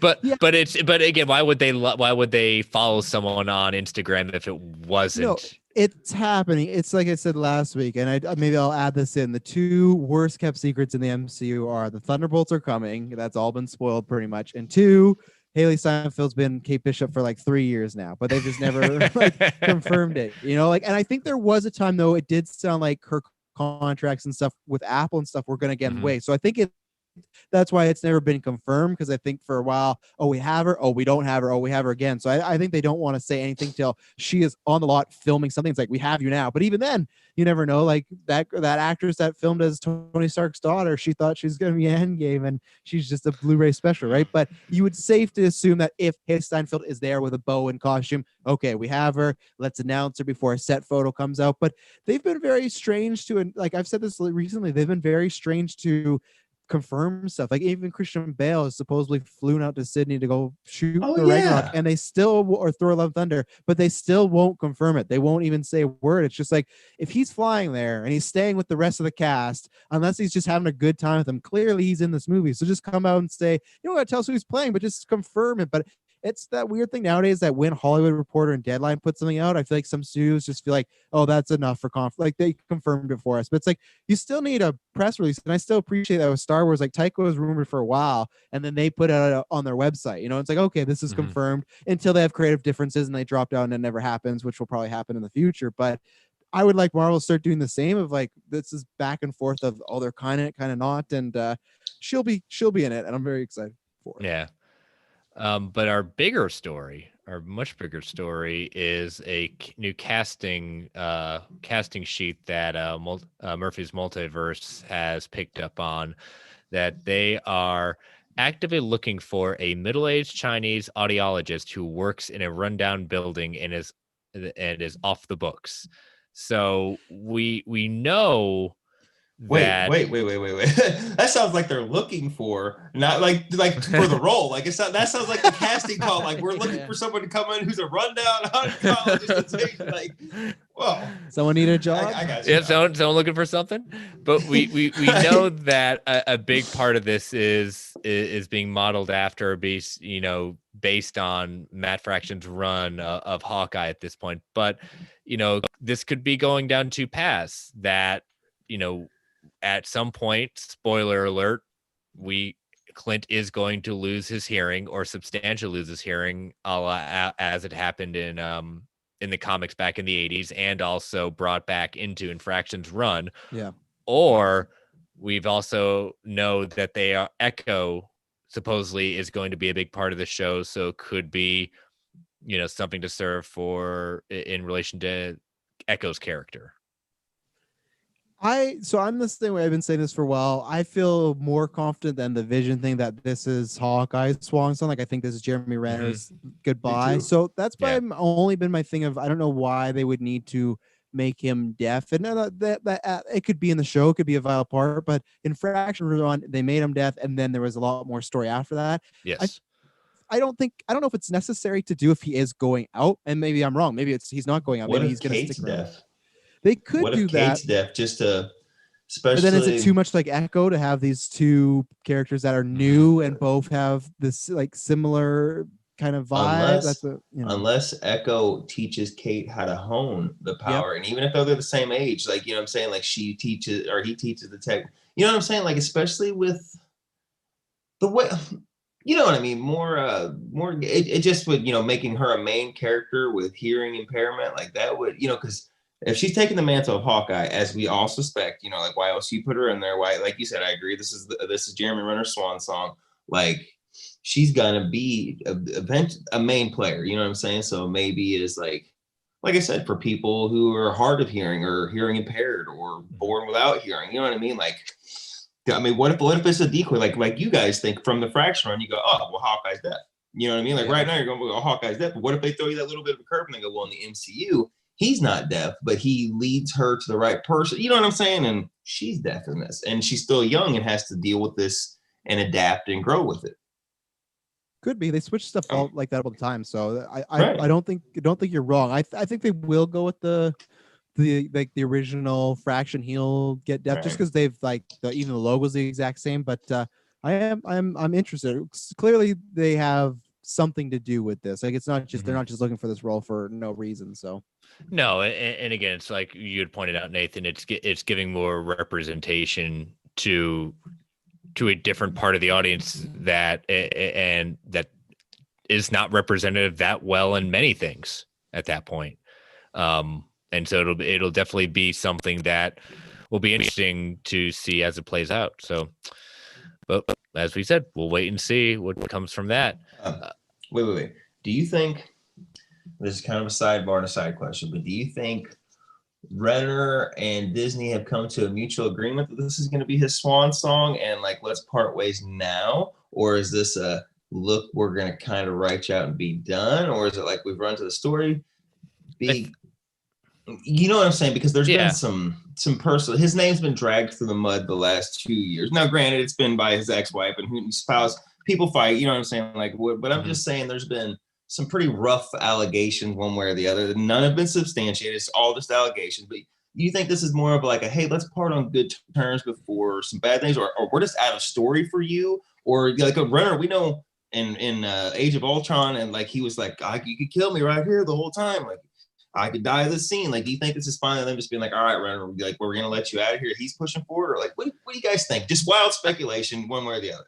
I think that it's a combination of a couple of things that you said. I think that it's a way for him to bring it close to his character that, you know, we either he finally goes off or he doesn't make it out, and that you're not going to bring someone of, you know, Haley Steinfeld's kind of stature is growing in Hollywood at that point. So you're bringing in her, and in the comics, she does basically become, and he even says in the series that she is pretty much his better.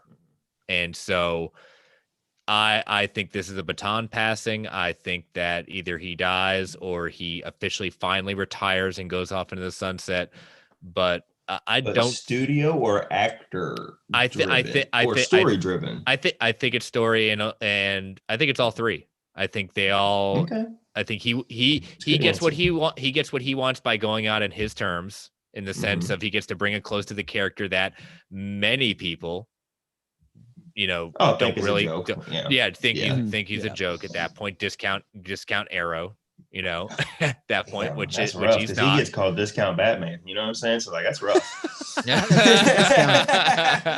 You're less than 50% off. Because I definitely don't think that. But again, it's just it's kind of like what we did with Scarlet and Vision. We haven't really got that.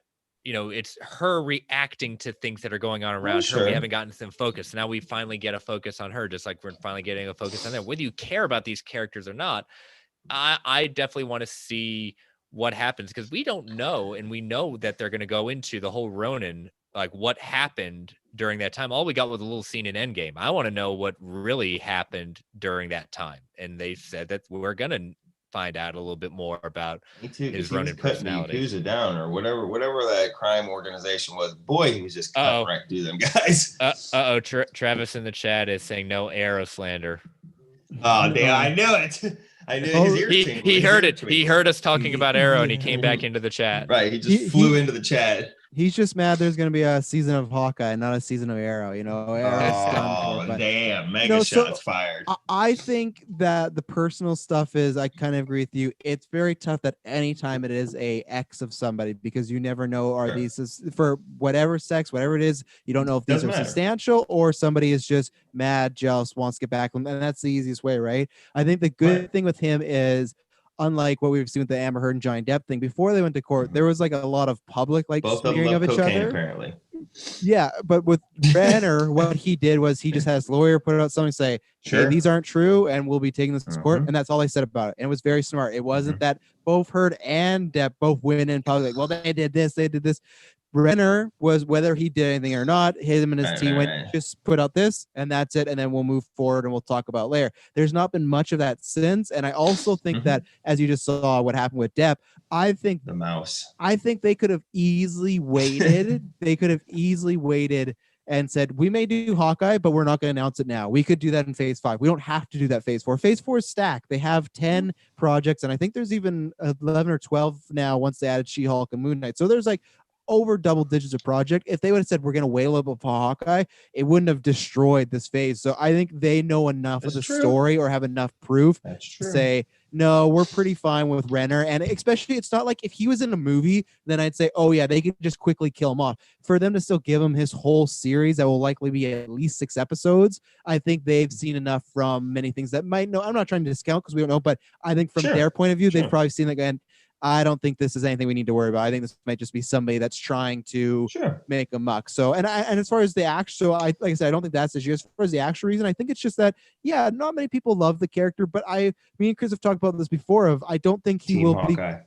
I love Hawkeye so much, like Me from the too. Team comics, Hawkeye. animation, everything. But I think he is a character that I don't think he will die. I think he will retire with his family. So I think you will see him again, but just in like a cameo or like the next time we have an end game moment and the portal's open, like, oh, look, Clint's getting the bow one more time because we need everybody, you know? So I think that character deserves to go retire and be with his family because that's been the running joke of he's always like, he wants to build a kitchen, he wants to do this, but he never has time. He's, you know, dropping Natasha off a cliff, he's killing Yakuza. Like, there's always something in the way. Dropping So, Technically, she Natasha dropped off a herself cliff. off a cliff. Right. well, She yeah, technically no, I dropped know. herself I'm off a just cliff. joking, but it's just like I think he is a character that needs a happy ending. So I think it's more I story agree. driven, and plus he is getting older, and it's one of those that they, you know, Haley Steinfeld's star is growing, and not to take any shots at him, but Jeremy Renner is never going to be as big a star as Haley Steinfeld's going to be. You know, she has an acting career, she's a singing career, as Chris said, every year she's kind of building up more and more. So She's a singer. yeah, Yes. she's pretty popular with the like young community, and like it's not just like, oh, this is out there. It's like their top The young Billboard community. hits. So your peers.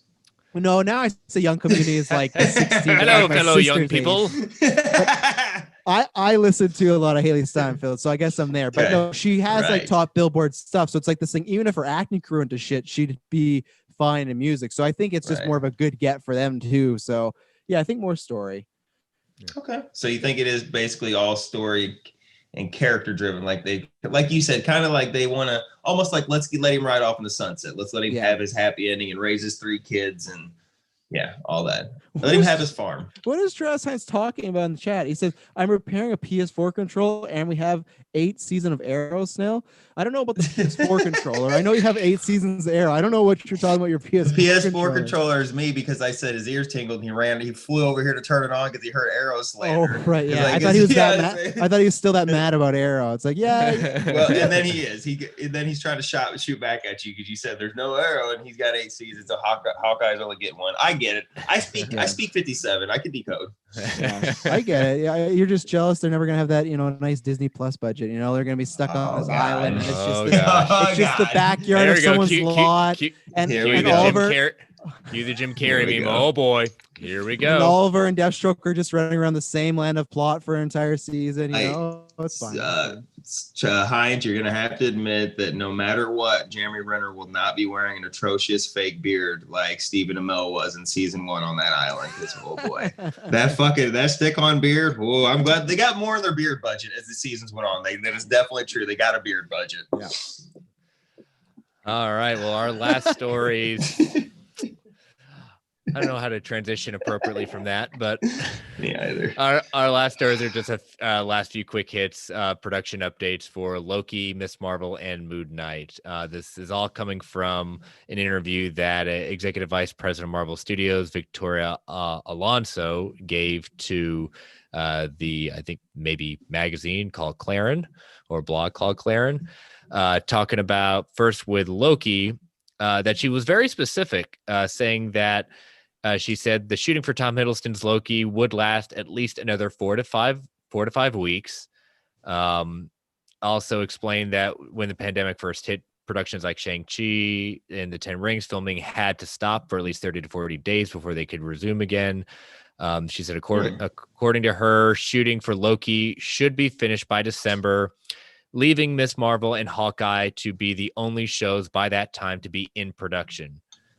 So that's interesting. So leading to Miss Marvel, Charles Murphy from Murphy's Multiverse has said that filming is getting pre-production is very much underway because our Miss Marvel star had posted on, I believe it was Instagram, that she had arrived in Atlanta at that point. Yep. So again, we're getting filming started with that. And then with Moon Knight, they are going back to Budapest because everything enjoys going to Budapest at that point. That's You and I the remember Budapest Budapest story. very differently. I know. And apparently Moon Knight's a part of it. Who knew? Moon Knight just fucked them both up. Well, you know that video. Moving You know on. the video we saw. The video we saw. Yeah, the video we saw in Avengers of them, like where it's the Budapest thing, with who they're shooting at. Like you're gonna turn the other side. It's gonna be Moon Knight just throwing moon ninja stars at him. or Oh, That would whatever be the hell he crazy. does. That would be crazy. I would lose my mind, but yeah. But yeah, that is scheduled to begin shooting in early 2021 after Oscar Isaac, who has not been yet officially confirmed by Marvel or Disney at that point, but he is of course not. No, he's this week will come the denial. He is currently wrapping up filming The Mandalorian. The Budapest. He is currently finishing the HBO series or limited series Scenes from a Marriage. I have no reference for that. I didn't know he was in that. So good for him. Cool. Yep. So that would line up with his shooting schedule. So just filming, either wrapping up with Loki, starting to begin with Miss Marvel and Moon Knight. So again, it's interesting, and I think I dropped in our Marvel chat with Brent that Eternals post-production has wrapped. Mm-hmm. So Nice. we've got reshoots, reshoots. So Eternals is in the can, WandaVision is in the can, Falcon and Winter Soldier is finishing up post-production with the possibility of maybe some reshoots, or reshoots have already finished at that point. So we've got and Shang-Chi also wrapped, not wrap production, not post-production, but all the production is done with that outside of post. So that's very interesting that Marvel is basically going to have sitting on a whole lot of content ready to go. I'm of two minds of that. One, I get very excited for the Disney Plus stuff. I'm not excited for the movies at all because we don't know when we're going to see them. So that's my thing of True. like, are they just sitting there kind of collecting dust? And my worry is the longer those movies sit there and if they get delayed, the more likely leaks and spoilers are possible to get out there, which is I'm not the same way as Nathan. I can take some spoilers, but I'd rather try to not. I'd rather, especially some big ones, to be held off, and I at least see them in the movie and not just like some Twitter user that works for Marvel, like, hey, I just saw the ending of Shang-Chi and you wouldn't believe who's playing Wolverine. Like, I don't like, that's my only worry. And we've already seen that with Black Widow. There's not spoilers, but the cast keeps talking about this movie. Like, I know we're not going to talk about the story, but there was an actor that said something about Black Widow this week, and it would reveal the plot point that I did not want to know. And it's just like, the more I talked about this last week, but the longer these movies stay delayed, they're going to talk about them. And that's why I like the shows, because the shows, they can just drop on Disney Plus. We know once those are in the can and edited, they have no embargo. They don't got to worry about this debate of should we go to theater, should we not? No, these were already meant for TV, meant for home. So I'm excited for those. The movies, like I said, let me see what happens with Wonder Woman. Let me see what happens with Black Widow first, because if Black Widow gets delayed and they're saying we're not putting to Disney Plus, well, then everything's going to get shifted 6 months again, So it's like, I'm not going to get excited till I know for a fact that they at least even say, okay, we're going to do premiere access then with Black Widow. Then it's like, okay, you're doing it. I don't think they're going to, but at least I could get excited for it finally.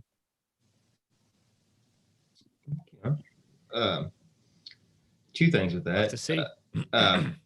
Kamala Khan, I had no experience with that character, the Miss Marvel character, until I played that Avengers game, and I could text Chris coming out of that.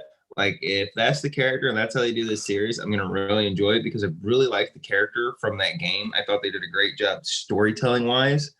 And secondly, like, are we all under the assumption or agreement that the real Mandarin is coming in Shang-Chi, right? Like, they wouldn't call Shang-Chi in the 10 Like yes. Okay, they did, like the for real, like we're getting all his rings and everything, like the for real Mandarin's coming, right? There's an actor cast, and he's listed as the Mandarin. Lot less racist and stereotypical than what it was.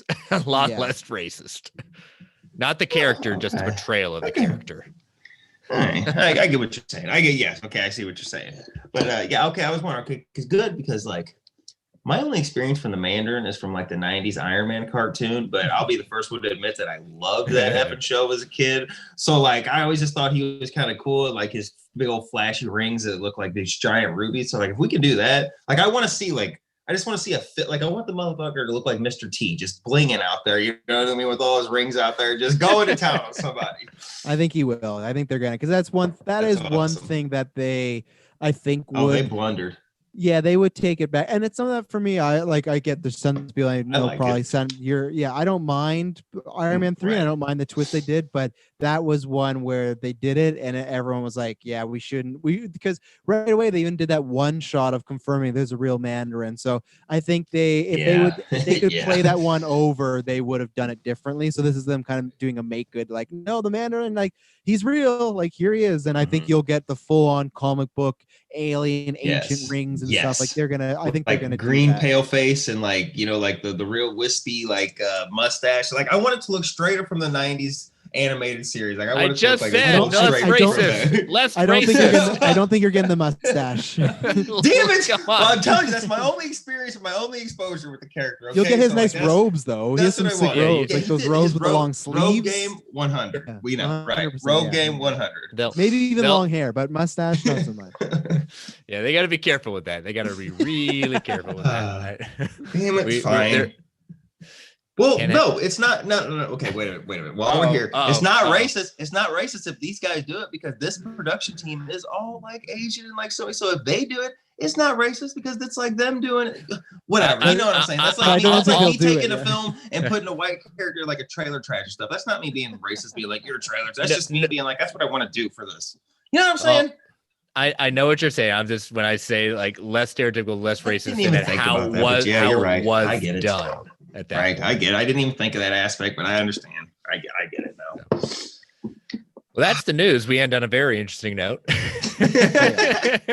Wouldn't expect anything less. No, not with Nathan on the No, show. Absolutely no. not. No. Yeah, I know.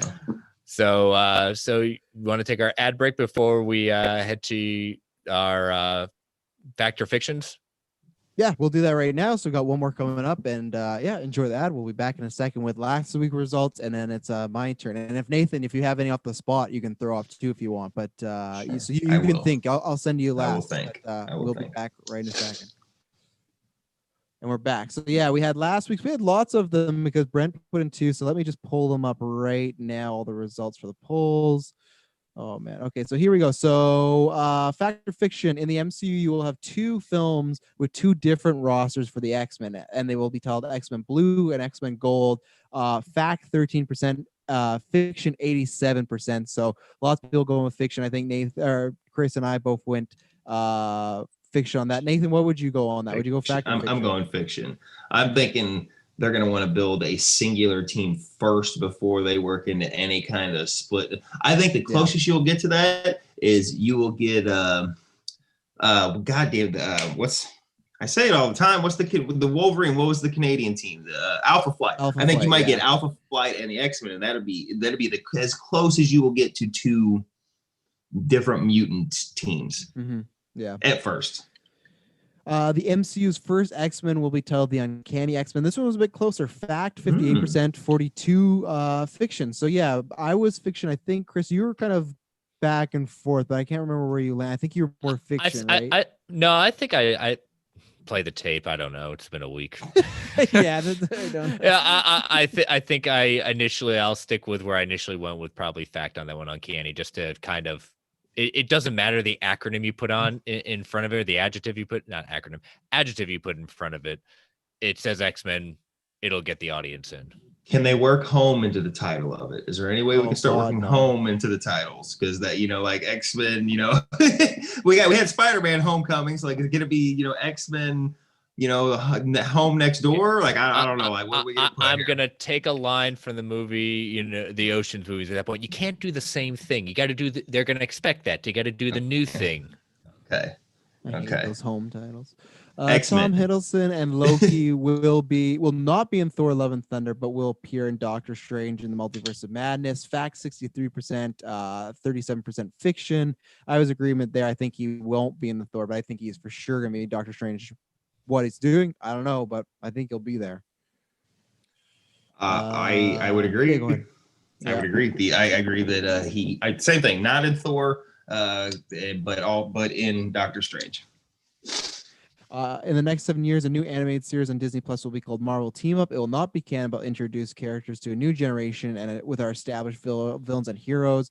75% fact, and then 25% Ooh. fiction. Yeah, it was quite a big lead. I was surprised by that because I feel like that's, I feel like you picked a very specific one, but the people are agreeing with you. That's what they want. So what about you, Nathan? You think there's gonna be something like that in the future? Because we've been talking about that the past month of when is Marvel gonna do a bit more with animation. Obviously, they have What if? I coming want out. my what if show. Yeah. So what if is their first kind of test? And me and Chris have kind of said we think that will be successful and probably spawn off. But what do you think their Marvel So- Studio specifically is going to do? With Okay, animation in the so are you future? saying almost like the start of to steal from like the Bruce Tim Paul Dini. It's like they're gonna start their own Like own animated universe? Where I just mean like anything animated more. Anything, like, yeah. oh, okay, just yeah. anything pushing Yeah. into animation. Yes, in 7 years, yes, I would agree with you. Yes. And I would, and I can't remember if I said this or not. Like, you don't have to have like single episodes, just one team up, and you get a whole new team up. You can go like 2 or 3 episodes and then do a new Right. kind of team up at that point. And I like the idea of doing the villains with it. But I think that could be a couple of, you could get, however you want to do seasons, 12, 13 episodes, and get two or 3 episode arcs with whatever team up it is. So yeah. And then finally, Wolverine and aka Logan will have a solo MCU film before he joins the X-Men team. Fact 27%, fiction 73%. Yeah, that was a tough one. I can't actually remember what I end up going with because I went back and forth because I see both reigns. I think I maybe ended up more on. I think you ended up more fiction. I Yeah. think you ended up more fiction on that. Yeah, I think so. But what about you, Nathan? Do you think what are they going to do with the Wolverine? I say problem, but more just what do they do? It's the elephant in the room, right? When X-Men comes, everyone's going to say, "When's he coming?" I've been banging the drum and been on board for a long time that I think that you introduce him with Alpha Flight. I think you like let's just say you do the X-Men first. So you could do your small team, your first class or whatever you want to call it, your first iteration. And I think you get those established. And I think you run the gambit. You show Wolverine with Alpha Flight, which brings those guys into it. You show his defection. I don't think you bring him in right off the bat I don't think he's a Generation 1 member or whatever, movie 1 member. I don't think while yes, he's big enough to support his own solo movie. Obviously, look at Logan, but like I don't. That's a really tough one. But I'm going to say no. I'm going to say no. I don't see them doing a solo movie first. No. Okay. If I got to pick it, that's what I'm going with today. To ask me again tomorrow because that's a really tough one. Ask me again tomorrow. I might have thought about it and flip the other way. He'll be texting me as he re-listens to the show and say, "I changed my mind." So this week I went with a Spider-Man centric thing because Miles Morales. So I went. Let's start with just an easy one, but it might seem a bit more complicated than you think. In Spider-Man, whatever this fucking Far From whatever it's gonna be, whatever Spider-Man 3 titled Home. I'm saying Home Invasion. J. Jonah Jameson and Peter will have a physical interaction. Say that one more time. J. Jonah Jameson and Peter Parker will have physical interaction, not in a fight, just they'll be in a room together, have actual scenes together. The reason I'm saying this is because obviously with Far From Home, it's a different kind of spin on Jonah. So there's that kind of info wars. Like, I don't think he is taking pictures for the Bugle. We would assume in this third one, right? So that's why I'm asking the question, will they actually be in a scene in a room together playing off each other? Or is he always going to be that TV on the screen guy? You're just hearing Jonah, but he's not that vital to Peter's story. And just this movie, not the future, just this upcoming movie. I'd say it's fact. I think we would like to have some sort of, even if it's quick, it doesn't have to be, I think just having either him having a fight that ends up in his studio at that point, or him discovering, like the rumor is, that the Spider Slayers are going to be possibly in this, and JJJ is the one behind JJJ. Yeah, 3 J's. Yeah. JJJ. Is the one behind their funding and things like that, and it ends up in his studio, and they have a moment, and he's like, "Get me Spider-Man." Okay, fact. It would be great if Jonah was like the villain of 3. Like he gets Matt Gargan out and suits him up just like that, and the Spider Slayers. Like, wouldn't it be perfect if like Jonah was like literally the behind the you know what I mean? Just that'd be great. But I would agree. I think they're gonna have some kind of, whether it be Peter walks into a gas station on accident, like Chris said, fighting somebody accidentally gets knocked through his studio. There will be some kind of. But I did say Peter Parker, though. I did say Peter Parker, though. I didn't say Spider-Man. Well, I said him without the suit. Him. Yeah. He outed him, though. That's so, true. Technically, he knows he was Peter no matter what. He's gonna, if he sees Spider-Man, he's going to go, Parker! Yeah, you know what I mean? About that part, yeah. I will say, I'm going to say fiction just because if all these rumors are true about you got multiple Spider-Man, you have Electro, more people are running with this Green Goblin, Willem Dafoe rumor going on right now. I wonder if it's going to be too packed for them to have a moment. That's my only concern. My only moment that I would very much want if it gets too packed is let's say there is a fight and he gets knocked in the office at the same time, and to see Jonah have to react to 3 different Spider-Men at the same time and just see him losing his ever-living mind to See? Well, Okay, it's not just me then. I can. He dropped out.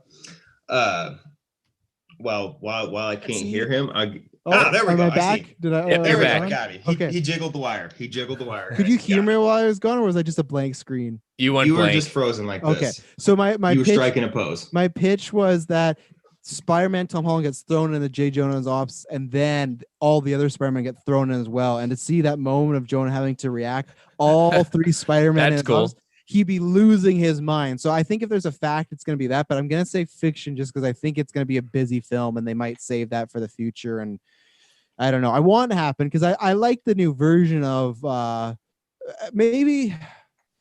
You know what? Maybe I'm wrong in one sense of maybe if they do some retconning and they make it so Peter Parker can go back to secret identity, Jonah will like offer him a job or something out of pity, be like, "Oh, I outed you. I shouldn't have done that because I kind of ruined your life for a bit. Here's a job, kid." Even though I don't know if Peter wants to work for this type of Jonah's Jonah, got but no remorse. he does Jonah's a little. got no remorse. Yeah, he does. Yeah, he does. Even with Scorpion, he realizes he's in the wrong. Even in Spider-Man, Ultimate Spider-Man. yeah, and Sam Okay, Raimi's yeah. Spider-Man. Remember when Goblin shows up?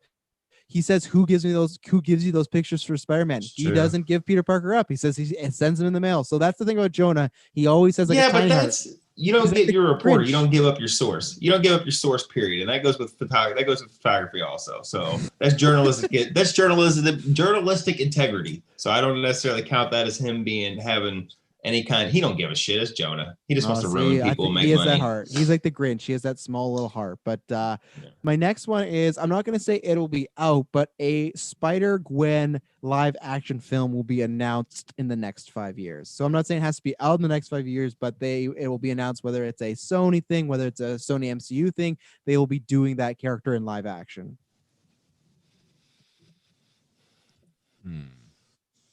With her growing popularity and the potential for Olivia Wilde to add her to her, what we are all suspecting to be the Jessica Spider-Woman, like why not have Spider-Gwen or Silk come in as basically her Robin or something in a sequel or possibly a third one?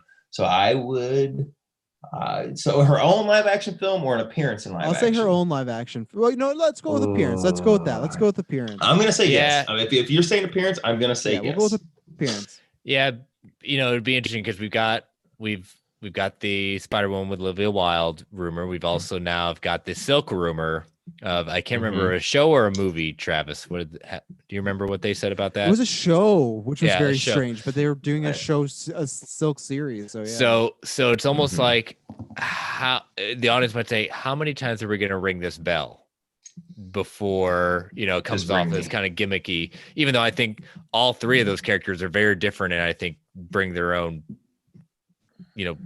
dynamic to it at that point. They could all hold their own series. Yeah, they could definitely hold their own. They hold their own series. I'll go with fact. I like you said, Nathan. The character is very, very popular. I still go with Spider-Gwen. I don't go with Ghost Spider. No, just fuck Ghost Spider. Stupid name. Ghost Spider. Well, yeah, and that's what I meant. I didn't mean Silk. That was the name I meant. Like her Oh, second. yeah. No, So but I don't but imagine- you're right. I just wanted to bring that up too because it ties into it. Yeah, I'll say fact too. I think it will happen. I think she's getting more popular. I've said this before. My fingers crossed. Really hope is if they're doing all this crazy stuff in Spider-Man 3, I would love them to get Emma Stone back for a little bit just to play Gwen Stacy. And especially you could give Andrew Garfield Spider-Man a great moment of seeing Gwen Stacy and thinking she's dead, but no, she's from a different universe. So I would love to happen. What? You guys heard the crazy, I guess, off the wall theory or rumor or whatever with Tobey Maguire? What is that? Uncle Ben in the Spider-Man is Peter Parker is Tom Holland's Uncle Ben would be Tobey Maguire. They could age him up a little bit. That would be a way to get it. That's just so off the wall. And I went, you know what? For as much as because the next movie they were saying we got to get Tobey in there, we got to get Tobey. And the third movie, you know what I'm saying? You got Strange coming and stuff. What if fucking we get a flashback and Tobey Maguire's in it, but he was Uncle Ben? and like you see, you know what I'm saying? Like they age him up or age her down or whatever you got to do. Like, wouldn't that like people just would lose their minds?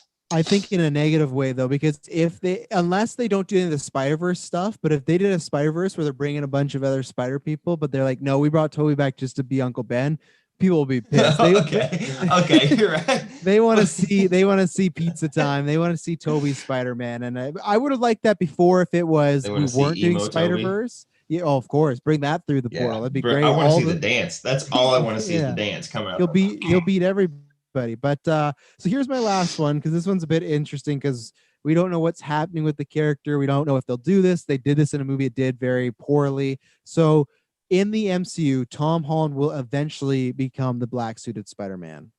I'm not putting a time frame, just at any point he will get the black suit with the symbiote, everything. Well, technically at the end of Far From Home, he had a suit with the majority black. I'm saying a symbiote.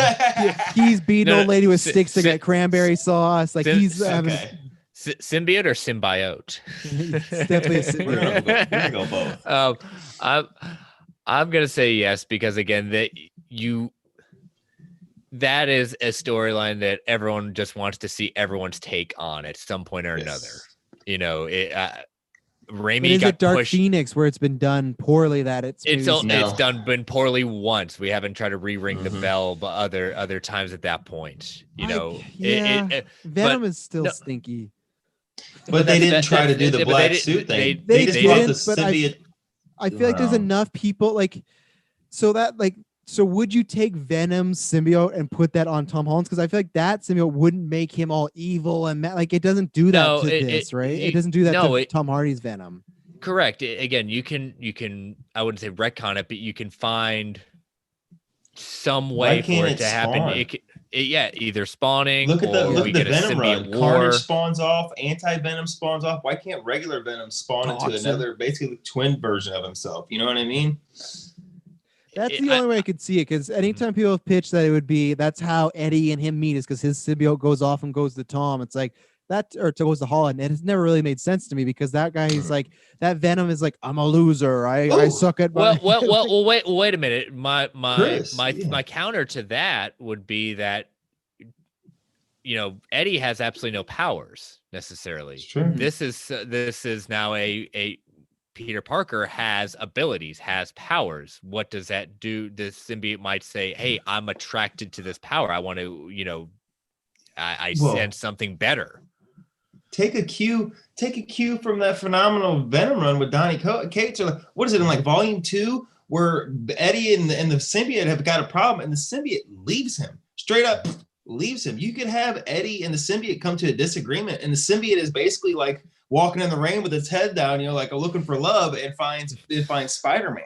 You could literally do something as simple as you could pull a cue from that, you know what I mean? To where, because like I said, I can't remember if it's volume 2 or volume 3, but in that run, they had that dispute, and the symbiote leaves him, and like it's gone for, you know, like an episode or two, or you know, a chapter or two of that book, and before they reunite and come, so you could still do the same thing. They can make it work. And I'm agree with you guys that I think they will make it work, because like Valga said, everybody wants to take a crack at that, and the MCU is not going to leave that on the table. You best believe 10, 15 years from now, if the MCU is still a thing, we're getting that Dark Phoenix done right. I'm just saying. Yeah, maybe. I'm honestly gonna go fiction, because I think I think there's a chance they could save it for even Miles or something like that. I just think the trajectory of I guess it all depends on if we get again. I guess if we get an actual Goblin, my tune might change. But as of right now, so far, and we have Electro possibly coming, but they've always just done stuff so differently. I just wonder if they go, we don't. I just don't know how it's gonna fit in the MCU, and maybe they could easily make it work if they do Secret Wars, and sure. But I guess I'm always worried about the contract thing of like, at any moment are they going to pull out again, and they're going to have some sort of disagreement. They're getting on better terms recently, but I'll say fiction. I could change my mind in the future, but I'm going to say fiction just because I feel like they might feel like, you know what, we're kind of past that point, and we don't need to do that. Because I just also, with it being a connected universe, I just feel like they might eventually, other characters would question and be like, well, I'll stick with fiction. I'm not like strong on it, but I'll be the latter, and I'll say he's not getting it. It's not happening. Not Peter, at least. All right. There we go. Nathan, did you have any? Well, I guess. The way I want to phrase it, I'm going to put it in the fact or fiction, and then I'm going to ask you guys the way I want to phrase it. But the MCU's Fantastic Four will be pulled from the Ultimates line. Like they will take inspiration from the Ultimates, where they're the younger, more. It's not going to be the older, more jovial. You know what I'm saying? Like it's going to be the kind of younger, kind of. I don't want to say hip Reed Richards and all that stuff, but you know what I mean. Where they're kind of more of like a younger, kind of close, like where they feel like a friend's family instead of like the older ones where they feel like you know what I mean, they're still family. You get what I'm saying, like that Ultimates inspiration where they're still kind of building it and they're younger and they're more, you know, they're not geriatric, they're more jovial, you know what I'm saying? And then Reed turns into the villain of the story. Well, which by the way, like I didn't think that was a character I was gonna like, but the more I read the prime, whatever the evil Reed Richards is, I'm like, oh my god, like this is a scary good character. Like I don't know, the more I read him, especially in that Venom run, the more I like him. So that's just another sidebar. I'll say fiction just because that last Fox movie had them all young, and I think they might go, you know what? Let's not do let's get that out of other people's minds. And I think they'll go. I think with this one they'll go the more classic route. With Ultimates, yeah, I'm not the biggest fan, especially I'm not a big fan of like Sue and the Thing being together as well. That's always kind of like it's been a strange dynamic. So I think they'll go more classic with this because they'll feel like the classic was never done right. So let's give it its due, and you'll get Reed with the streaks. You'll probably get him bearded up now because his new look is he's bearded a lot more. So I think they'll do that. So I'll say fiction. I think they'll go classic.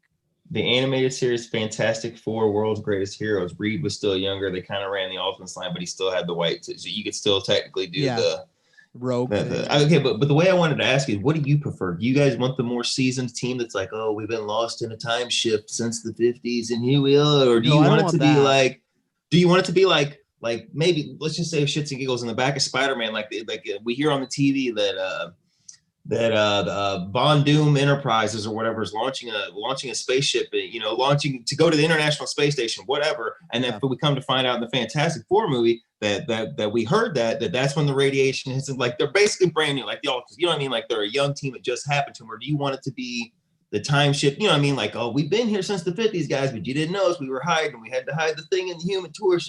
We got lost in the time shift, just like the original Wasp did. And, you know, we was in here for, you know, a bunch of years. That's why I don't want. Like, what do you prefer? I don't need them all to be young. Like they could Reed and Sue could be in their 40s, and I'm fine. But I would want it to be just happen to them because you did that with Captain America already. Captain Marvel is going to be suffering from that because she was away in space, and then when she comes back to Earth, like you said, you have Wasp. You already have too many characters that were frozen in time. I want to see it happen in real time, and they can be a Captain America sitting on the sidelines right now, just twiddling his D-hole, just letting stuff happen. We know. He's an old man, you know. He can't. I get it. He fought for as long as he could, you know. I still love that. What was it? How It Should Have Ended, where they did that. What Cap's been doing since he said to settle down with Peggy. I don't know. There's a quick little one of the anime. It's freaking hilarious about how he's just watching all this terrible shit happen, just whistling and twiddling and stuff. It's hilarious. I'm on that other side of that time argument. I think his universe is completely like a lot better. I think he stopped all that crap. Right. That's where I am. What about you, Chris, on F4? No, I would say I'm going for the classic. I don't necessarily think that they've been hanging around or lost in a dimension at that point. I'm cool with them. It doesn't have to be them going out in space and getting cosmic powers. I think some of the cosmicness of this next phase starts with the Eternals at this point, and the idea of, again, experimentation, what have you. They may be a part of SWORD, and an experiment goes wrong. You know, it's very easy to kind of pay homage and retcon it into how the MCU can make it work and make it make sense. If that they're working at Stark Industries. Yeah, it's Tony Stark at that point created the Fantastic Four. We're carrying out Tony's last work, and then it all goes awry, and he creates. Darn you, Tony! And then Reed becomes evil, becomes the Maker, and here we are. Yeah. Well, like Brent was saying with like in the I think it was Brent said that in the Ultimates run with the X gene as a government created. If we're really bringing SWORD in, and let's just say they have maybe not necessarily a secret ship or wherever Fury is up there at the end of Homecoming, like with the Skrulls, what if whatever they're doing up there creates the X gene and somehow it gets down there? So like you can still kind of like whatever Fury's doing right now, somehow they create the X gene, and or you know what I mean? Like whatever they're doing in Sword right now, whatever Fury was on his beach vacation for, you know what I mean? They wasn't even important enough for him to come back to Earth whenever, you know, Stark's leftover weaponry was going to destroy the planet. Like he was just sitting on a beach in the spaceship. Like, do you guys think it's possible that maybe Sword could be the cause of the mutant genus? Or do you think it's going to be Wanda losing her effing mind and kind of reverse House of M? I don't think it's Wanda. I think Wanda could play a role into it, but I think that's so easy. I do buy a bit more of the government route, even though they got to be careful because it could be kind of close to the boys that's happening currently right now, as far as like Very how true. those superheroes Compound are D. created. So yeah, I think they got to be careful that they don't. Oh, we have Compound X. Well, maybe and it's we an have these, accident though. That's what I mean. Like, Yeah. what if it's an accident? Like something happens and whatever, explosion, something gets jettisoned to Earth, something happens. You know what I mean? Like they eject something out of the short ship, but somehow it gets caught in our atmosphere. You know what I mean? Do you think it's possible that like they could? You know what I mean? I guess anything's possible, but I just what Yeah. do you think? Do you think it's going to be Wanda, or do you think it's going to be government? Let's put it down to that. Do you think it's going to be created by Wanda or Doctor Strange, or do you think it's going to be the government? What do you guys think? One or the other, if you had to pick. If I had to pick, I'd lean towards the government. I think. Yeah, same here. Cool. That's kind of what I prefer, honestly, because like you guys said, I kind of not necessarily feel like it's cheap because we know Wanda is insanely strong and does have the power to break reality. But I think I would rather it be something, you know what I mean, like government issue, and to come to find out that it just enhances this certain gene in certain people, you know what I mean, like, and that's like that's why Wanda and Pietro both got their genes unlocked by this you know, the Mind Stone. But like anybody, whatever the hell happens, I don't know. Well, I always thought it was weird the Yeah. reverse of House of M, because I get why in House of M she says no more mutants. I don't know why she would be like, and It would be like mutants or crazy. Yeah, Yeah. like everyone has powers, and I don't ever have understood that. Like unless it was just an accident that she did something. Right. But when people have said like, oh, she'll put it upon the people, why would she do that? I don't really get that, and you'd have to get me there. And plus, like, obviously things change all the time, but I still think when they were planning WandaVision, that was still a little bit before the Fox purchase. So I still think they had somewhere to get to before they had mutants. They could easily just say, oh, well, we can add mutants now. But I think government is more likely, and the unlock, like you said, the unlocking multiple people could be mutants. I still think there's a chance they retcon and being like, Wolverine's been around for years, but he's just been like a myth, you know, like they just thought he was a superhero, but maybe he's like the first, even though Apocalypse is, I could see them calling him the first mutant, you know. That could work too, because you could have Wolverine technically be the first mutant, but he could do, like, we could pick up with him as he just breaks free of the Weapon X programming. So like said, to keep him in hiding and stuff, like he could literally still be the brainwashed killing assassin, like, and that's all they bring him out for. Or that's why he hasn't been out these years, because he's just hiding, because he knows if he steps out, he's locked up right away. Well, he's never one to shy away from a fight. I would prefer them still having him physically locked away where he couldn't control, because eventually he's going to sniff some bad shit out, and he's going to make himself known for better for worse. No, that's true. Yeah, he wouldn't be in hiding then. So No. yeah, he could just be locked up somewhere, and he's just poor guy getting experimented on. Unfortunately. Yeah. Well, there we go. So yeah, those will be live on Twitter this week, and then you can vote and let us know if you ever have some of your own. Throw them our way. But yeah, we'll see what you guys vote. So Nathan, are you sticking around for this part? Or are you gonna bid us adieu for the comic? I am gonna hop out while you guys do this part, your breakdown. So I don't want to just be the third wheel, but it was a pleasure coming on, guys. Thank you for coming on, Nathan. I really appreciate you guys having me here and let me wreck your whole show, because I know I derail a lot of things, and I appreciate you just letting me come and shoot the shit. It's good. You're the wild card. You're our Wolverine. I always say that. You never know what we're gonna get. So no, it was good to have you on it. It was you probably had a bit more Marvel content than what Chris's step mom would have had. All due respect, you know, like I would have loved for her to take on WandaVision, but no, it was good to podcast with you again, and we'll do this again at some point in the future. Yep. Well, it was good having you, and listeners, thanks for having me on here, and I will see you guys later. Later, Nathan. Oh, damn it. So Cosmic Ghost Rider, the final issue 5. We're here. You know, it went by fast. Go ahead. I have to agree. Like you said, it goes by fast in the sense of I forget how every time I opened up one of these issues, it was quick. Mm-hmm. And especially this one. This one, like, it's same length, but it's like, dang, it's done so fast.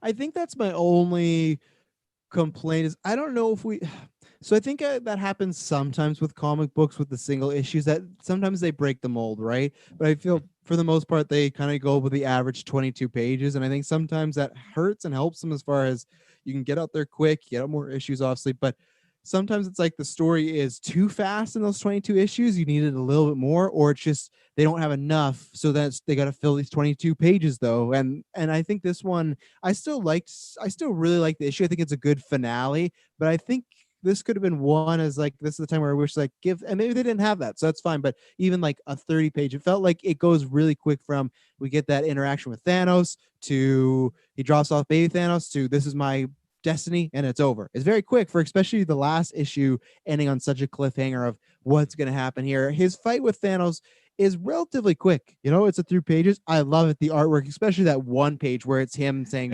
penance. And it's just like, oh, it's not even before penance. It's just him doing that big like blast. And it's showing the dialogue of him talking about how he's not going to be held back anymore. Like he's had to held back his powers to just like make sure planets don't explode. So I like everything that's in here. It just feels like this one in particular moved very fast, and I kind of forgot that. I kind of because I like I said when I had read this originally, it wasn't week to week; it was all together, so it just was one. But now that I actually read this week to week for this review series, I remember being like, "Oh, I like the ending," but it was kind of like, "Oh, that's it. Okay, we'll see it." But I love all the stuff with Frank at the end.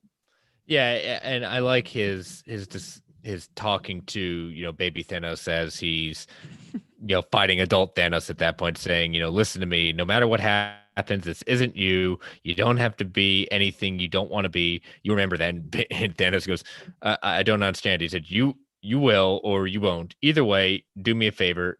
Don't watch me now. Always making sure not to do the violence at that point. But you're right. I mean, I love when the whole part where he does the penance and he's like, oh, you're going to do the penance stare. I don't have any regrets. He said, no, I said penance, punishment. Yeah. Punishment. Yeah. And he just becomes a skeleton. Like he just like takes out all his organs and skin, everything like that.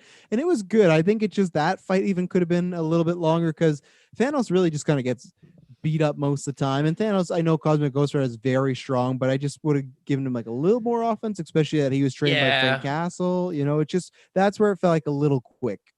Yeah, it did seem a little too easy, especially that for those of us, and particularly if you're reading Cosmic Ghost Rider, you should have some sort of knowledge of the capabilities of Thanos at that point. And yes, this is not that Thanos, but considering where we see him and how he's built, yeah, he could do a little bit more than just kind of getting beat up by Cosmic Ghost Rider, but that could have gone a couple extra rounds. And that's a big gripe for me in movies, TV a little bit now that they're getting bigger, but more movies and games as far as like that final battle, it has to be good. Now, I don't even want to get into the debate, so please no one tweet at me about Man of Steel. But what I love about I think you just invited it.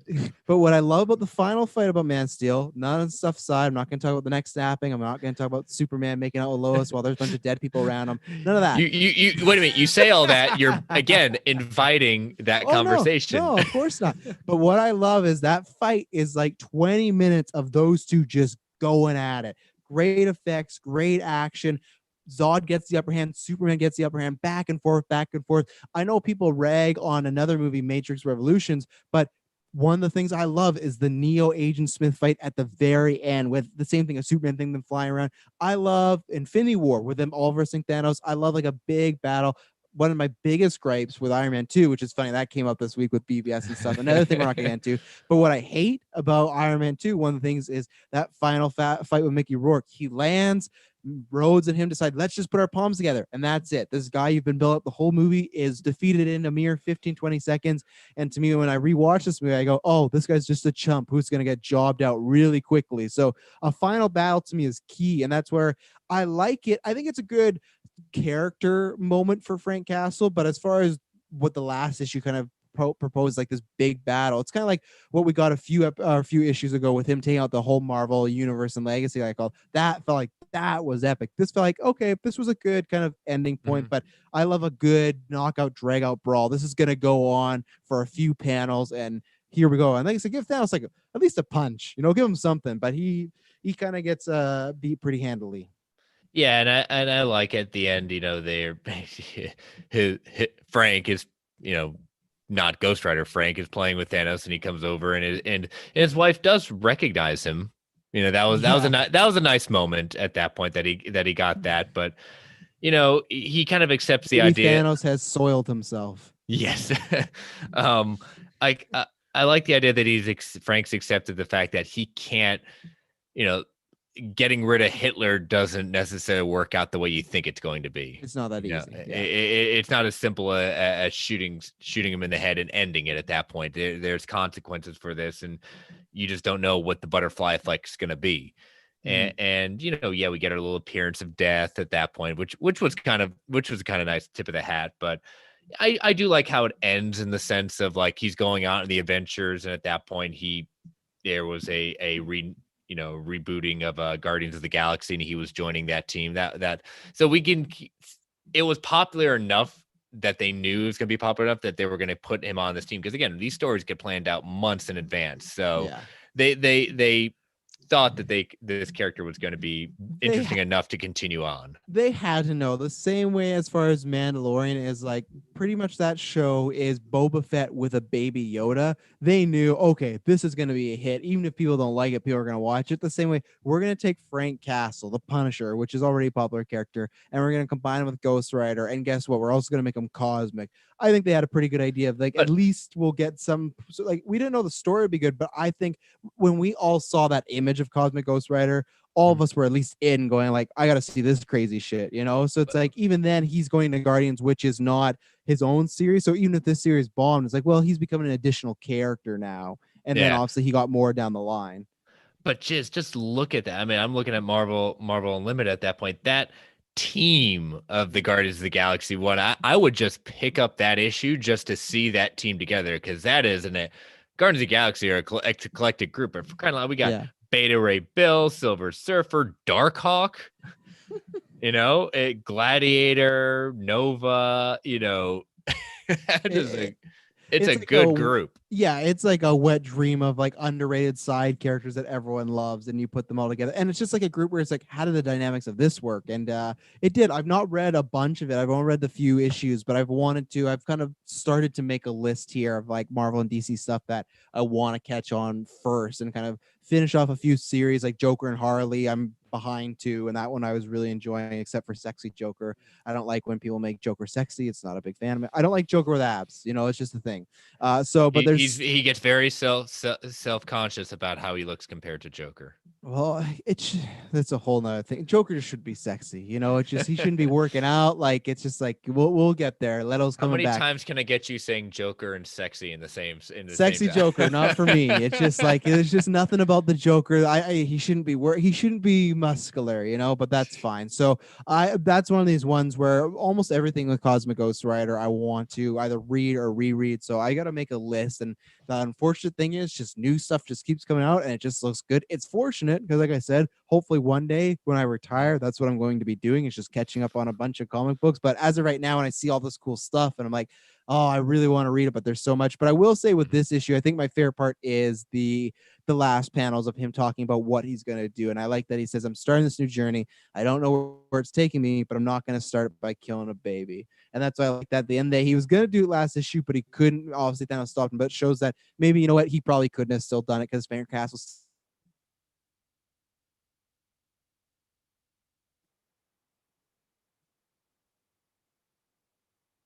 And we're frozen.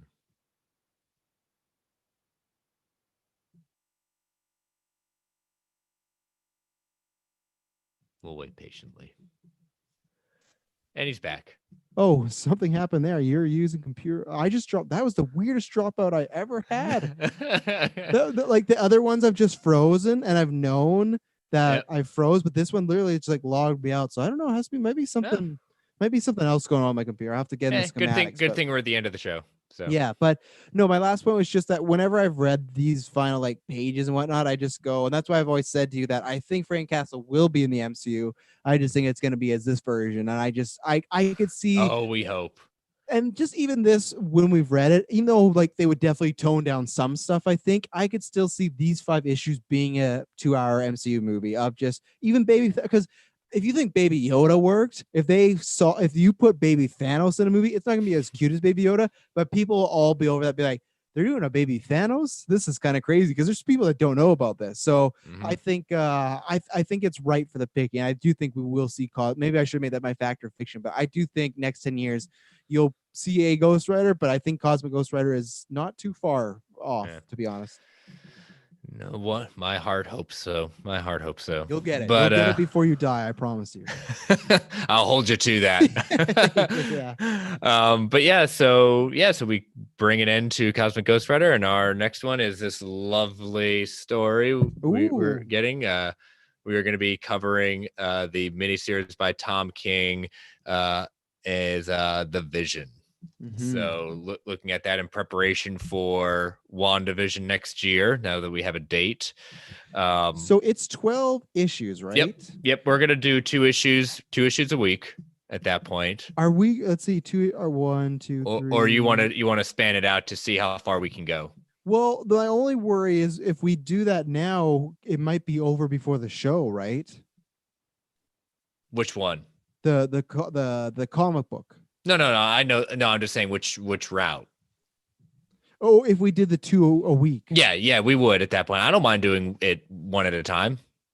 Maybe we could, or even the last few, if like WandaVision's when it's coming to the end, we could. But yeah, we could do one at a time. Yeah, let's do one at a time. Because yeah, when we thought December, it was better because like, oh, we can time with the show and then it'll kind of end like right with it. But it would if we do that, it'll be ending kind of honestly like 2 weeks before the show starts. So yeah, let's do that. And then even at the end, if we want to, we can change up some.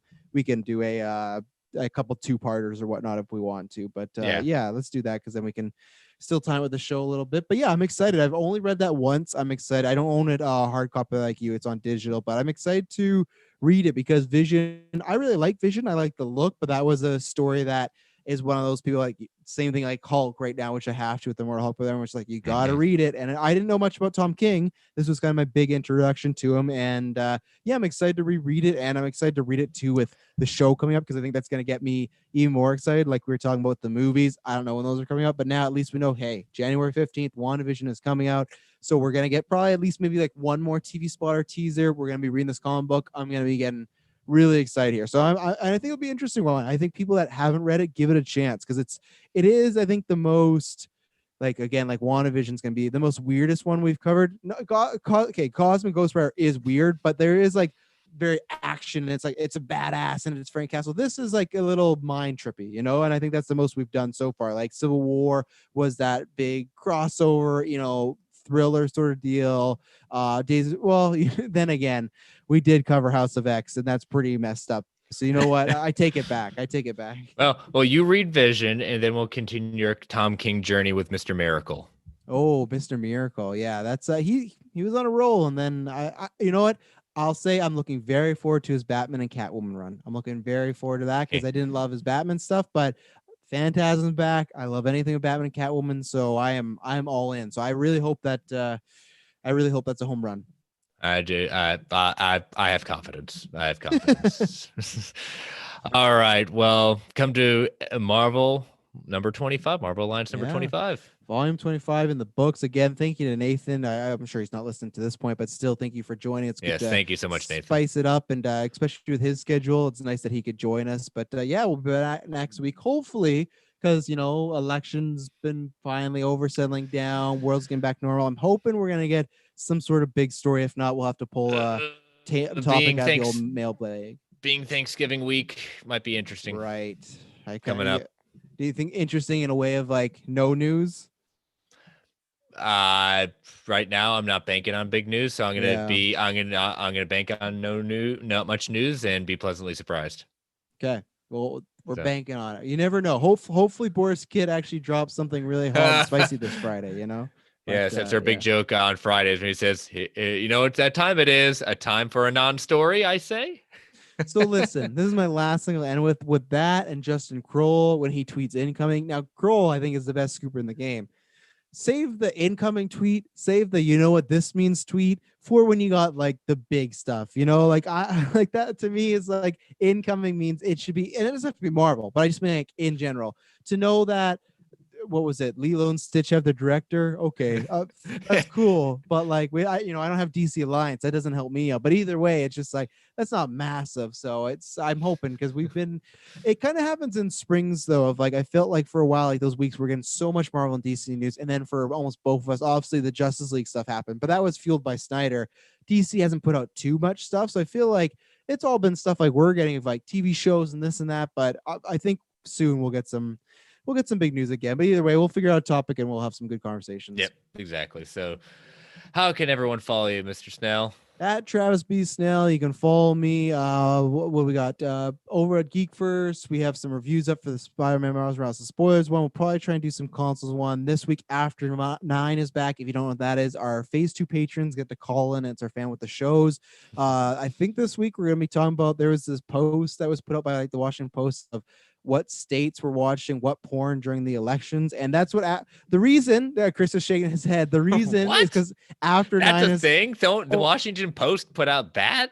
I'll send it to you. But yeah, no, don't. I don't want. No. I don't want to know. You're getting it. After 9 is our X-rated show. We talk about a whole bunch of stuff. So yeah, you follow me there. Then next few weeks there'll be some movies. I'll be dropping some reviews, and I'll be here as always.